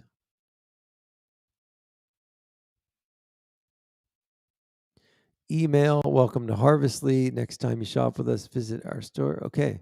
So I don't have to confirm. That's good news. Let's go back to Harvestly. I'm in my account. Okay, let's see what are this. Subscriptions. So I don't have any subscriptions, but I could, I guess, if I wanted to. Let's see here. Apply to be a vendor. Let's see. Soap. Soap. Look at this. Nugget of Love Company soap. Mount Olive, Nugget of Love. Charcoal, Aaliyah. Oh, olive hand soap. Shea butter. So lots of stuff. Soap. Irish Oaks lavender. Irish Drunken Goat. Coco, Farmer's Daughter. Ooh. I can't remember. Oh, I think it's the lavender that I like. I'm going to add this to my cart. Okay, so I've got one thing in my cart. Let's see here. Eggs.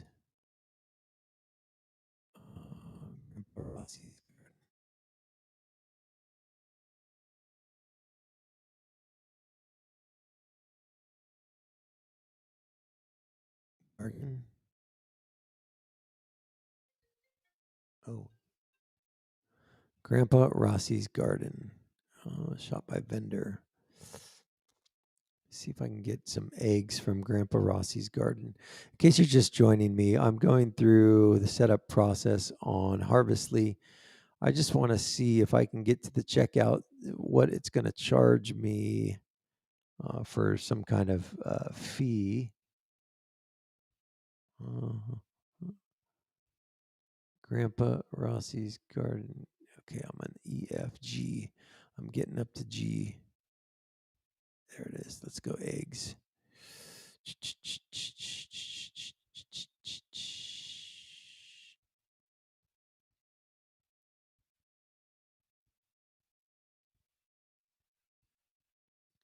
Where are the eggs?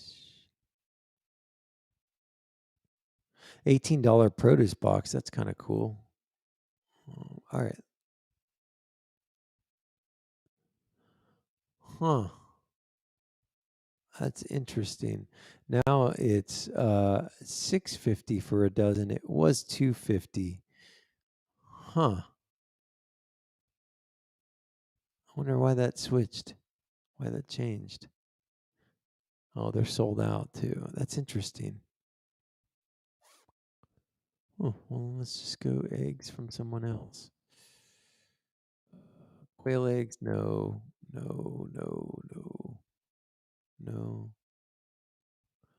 I'm like blown away that the eggs went from $2.50 to $6.50. I wonder why. Wonder why. Okay, are we out of eggs? Am I not able to find any eggs?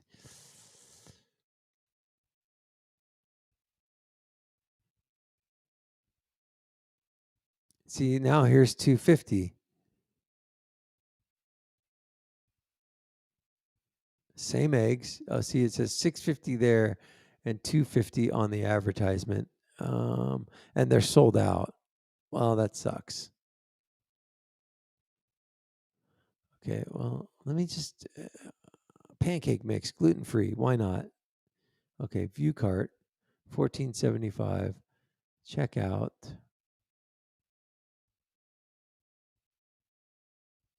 Delivery and service fee calculated at checkout. Okay, so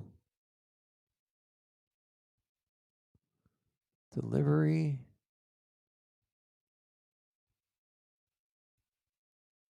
I don't see a service fee calculated yet.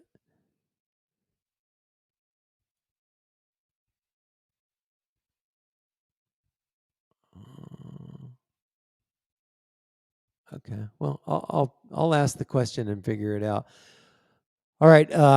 It's $11.50 on the East Coast, and for those of you who have just been sitting in your seat, like on the edge of it, waiting to see this dude's mug, ladies and gentlemen, Greg Nersessian is officially day 1600 of a run streak. You can follow him on Instagram at GNERC, N-E-R-C, G-N-E-R-C. Mr. Greg Nersessian, how are you, bud? Good, man. How are you doing? I'm good. We got a little bit of a Wi-Fi connectivity issue, but you sound great. Oh, now I can see you. Oh, perfect. So you're done with work. Today's day 1600. Yeah, man. Today's 1600. Haven't done it yet, but it's getting done. I promise. Are you when you hit these 100 milestones? Are you like? Is it any different or is it just another day on the belt? Man, it's funny you bring that up. Like I think in the early going, the 100-day marks were kind of a big deal, and then now I'll try to make it somewhat special today. Mm-hmm. What's the? I think it's probably been a month since we've talked on here, but what's the longest run you've done in the last couple of weeks? In the last couple of weeks, probably, gosh, if I were to guess, like 15 miles. But dude, like I was telling you last time, I don't put. I think that's one of the reasons why I've been able to go so long. I don't put any sort of pressure on myself, like, oh, I've got to go out and do X amount of miles today. Like, if it doesn't feel like a good day, I'm going to just take it really easy and go short and save it for tomorrow, Yeah, for sure. How are you combating like soreness? I've got my right knee is continuing. I'm doing about anywhere between 5 and 7 miles a day, right? I'll do like a 4 to 5 mile run and then a 2-mile hike. And so I'm just trying to figure out, okay, do I need to change something in my diet? Or like what is causing that inflammation just in my right knee? Man, it's so hard because anything can change that. It can be a change in your gait. You can have if there's one thing I've learned over time, it can be an injury you have somewhere in your body that you wouldn't even think was related to another part that somehow contributes to something else. I'm always amazed when I go into my chiropractor. He's like, yeah, you got pain here. I'm like, oh yeah, it's I got tight hips or something. And he's like, nope, the issue happens to be up on your right shoulder or whatever it is. I'm like, what are you talking about? So, but I guess the overall point is like anything can change your gait. And if you're doing, certainly like if you're doing a mix of terrain, so if that first couple of miles happens to be on road and then you're getting out for a hike and, you happen to be like on some really like rooty terrain, or it's the dirt's really grounded out, or you've got some big ruts in there and you just happen to step different and you changed your walk the rest of the time, like that little tweak can mess things up for a couple of days for sure. So I mean, I'll say everyone else does, even though I don't practice, like maybe getting out and stretching a lot more. I am really horrible at doing that until I'm really in a bad way. Yeah. But I think stretching certainly does help. And then I think diet contributes to it too. I definitely will add a bunch of turmeric if I feel like I'm overall inflamed, and just try to watch my diet a little bit more. And then take it easy on those days too. Don't push it on a day where you're not feeling great. I think it's one thing to do that self-talk to get you through a workout that maybe you're just feeling lazy about. But if it's a legitimate injury or something that you're going to contribute to prolonging that injury by going out and working really hard that day, then maybe give that some second thought and scale it back a little bit. Yeah, I have done a good job of really kind of tweaking the workout based on how my knees are feeling. And luckily I've got the ability to go into the gym and work on some core, work on some upper body, and so kind of like what you had said in the past, kind of incorporating, some bands and some weightlifting a few days a week into your regimen. It's kind of what I've been doing, but the other thing I'm finding too is I've been wearing, so I have a pair of shoes that I wear at the gym, and the type of shoes that I wear there, they're called NOBULL, NOBULL, right? And I haven't heard of them. They're it's like a CrossFit type company that flat soles, kind of better for doing some weight training and stuff. But then I have my Brooks running shoes that I'm embarrassed to say this, but I've been running in them for 6 years. Oh my God. and typically when it was so in 2014-15, I was running an average of about 35 miles a week, and what I got in the habit of doing was getting maybe 300 miles max on each pair of shoes, and then getting a new pair of shoes.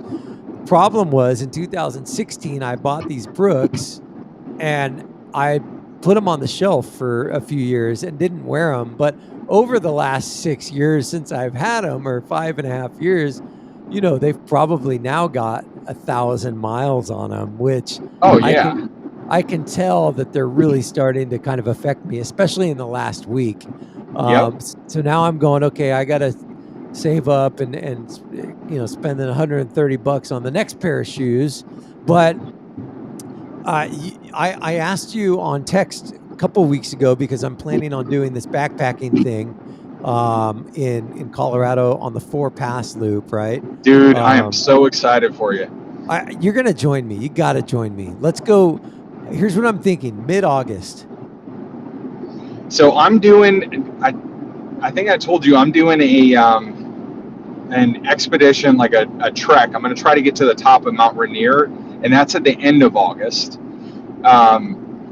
So there is a possibility that I could do it mid-August. So I'm looking at the calendar. My daughter starts, I got to get her moved into her dorm like on August 20th or 21st. My birthday is on the 6th. So I was thinking the week of the 9th, like somewhere between the 9th and the 19th of August. We need 4 days.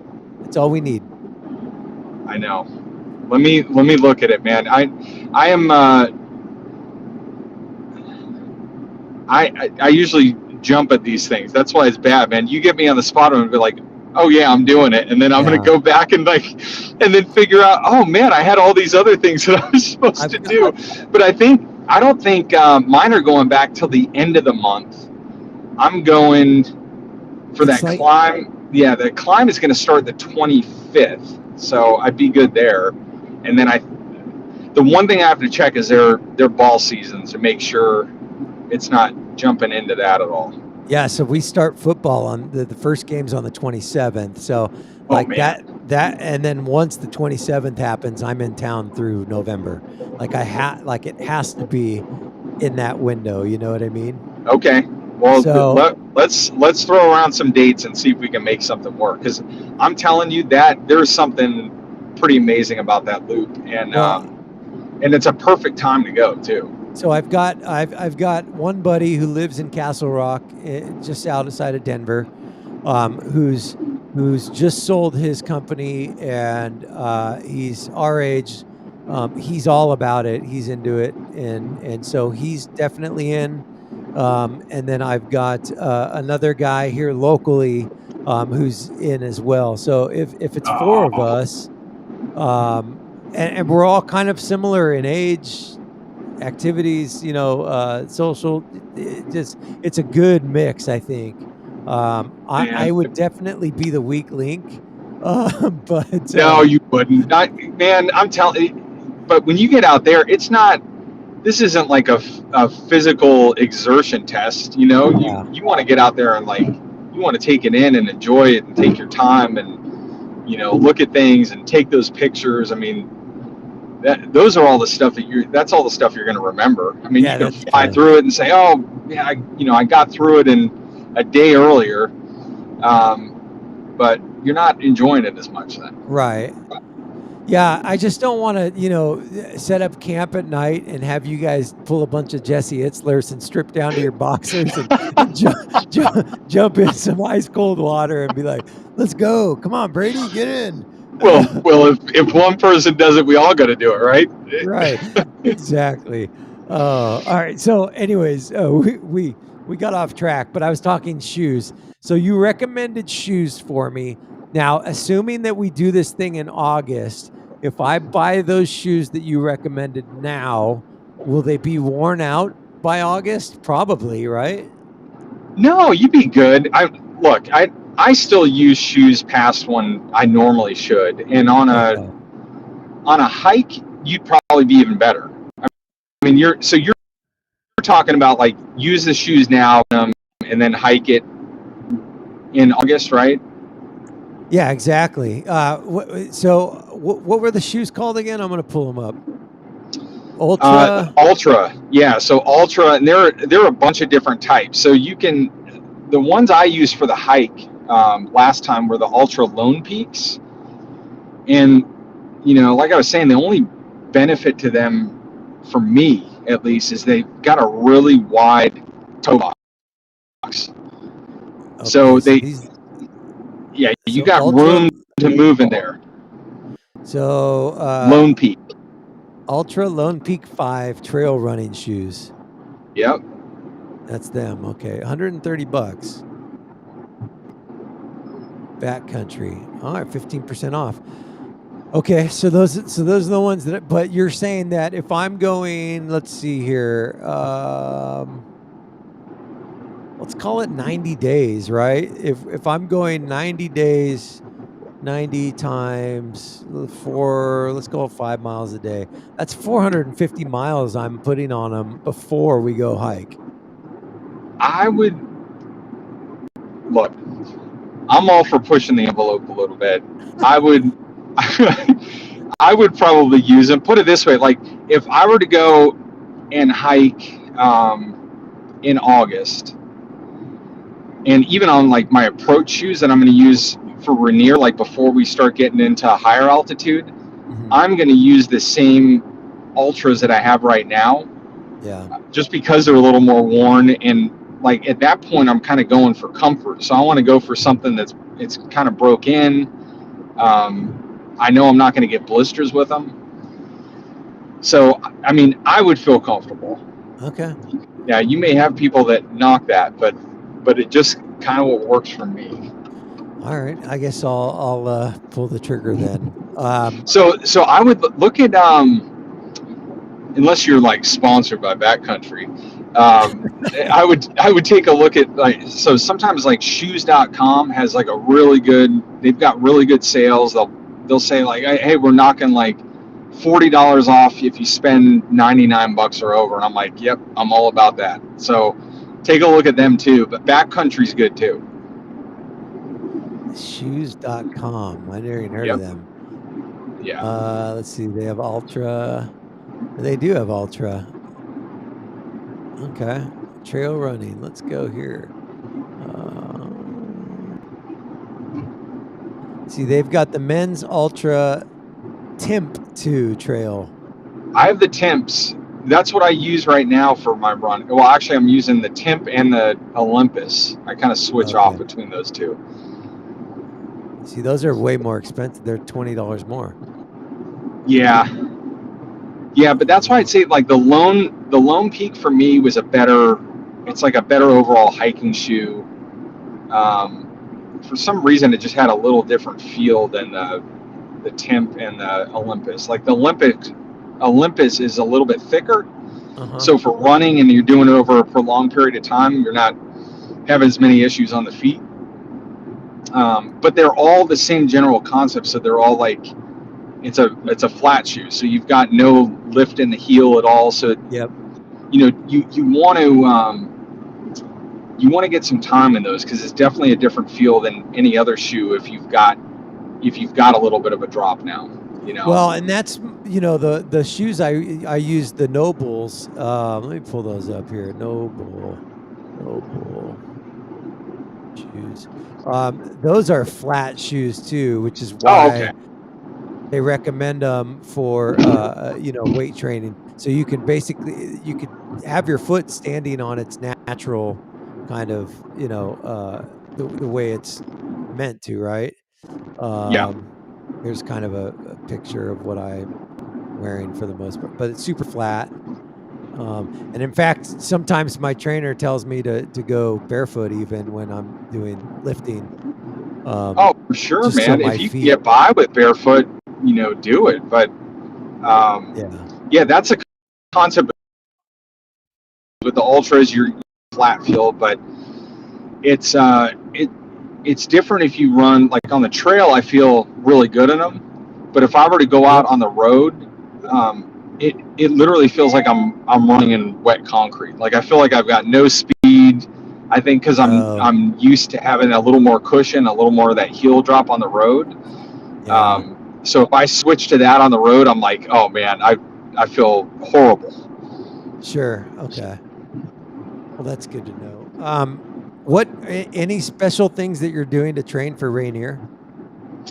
So kind of like we talked about last time. Last time I was talking about it more in concept, like, hey, I want to put a little more time in the weight room, but I've been really making more of a concerted effort to do more in the weight room and just all throughout. So, upper body, lower body, core. I've really just been spending a lot more time in there, and then I'm not taking anything away from the running. So I'm still trying to put the miles in.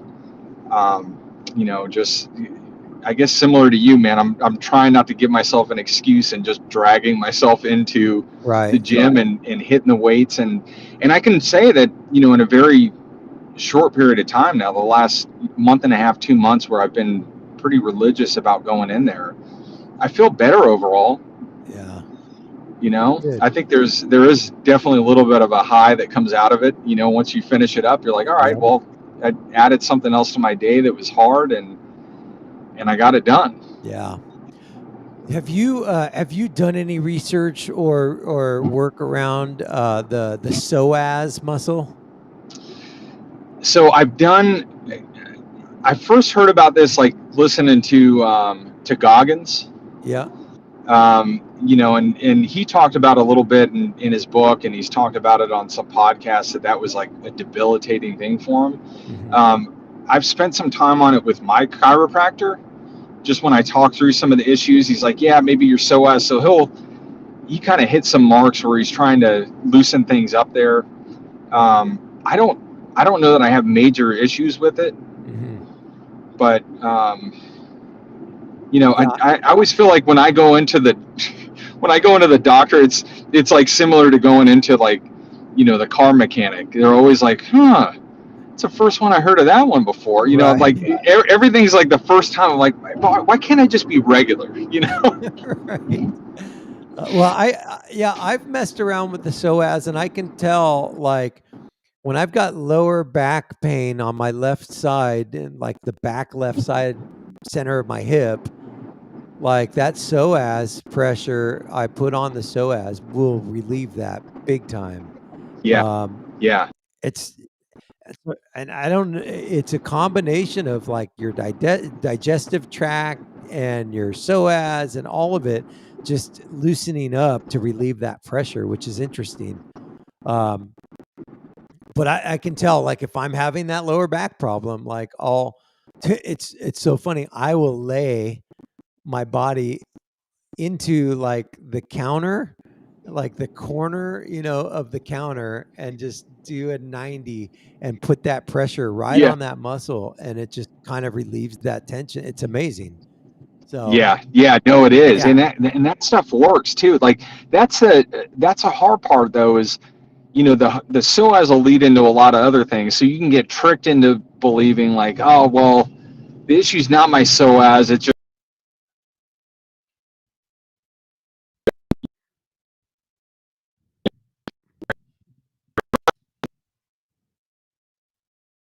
IT band, and it just happens to be affecting the same thing. So that's a lot of it, is that in trial and error, you're trying a number of different things and seeing what works best. Yeah, for sure. All right, I'm like 10 minutes over, so I got to ask you one last thing. Are you like blown away by this Rich Roll sleep episode? Did you listen to it? Dude, that was unbelievable. So first of all, thank you for turning me on to that one. And then I went through the next day and downloaded it for my run. I told you I'm kind of quirky. Like I don't listen to music on long runs. I listen to podcasts and audiobooks. Yeah. And I'm like, well, whatever. I'm going to be on my feet for a while. I might as well learn something.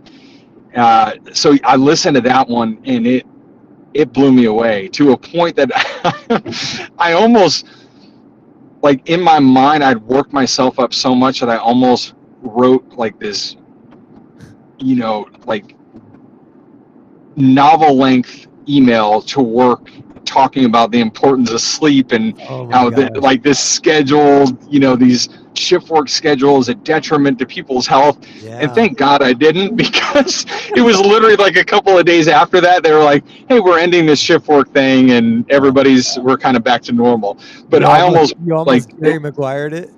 Oh, dude, and it's funny you say that, because that's exact thing I called it. I had this whole thing drafted up, and I was like, it was almost my Jerry Maguire moment. It was like that was going to be it. I was going to walk out and just like mic drop, walk out the door, and like, I'm getting my sleep. I'm reclaiming 8 hours again.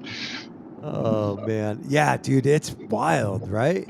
Total eye opener, man. I mean, total eye opener, and it all makes sense. When he's talking about that, like, it all makes sense, and the fact that like each stage of sleep is equally important.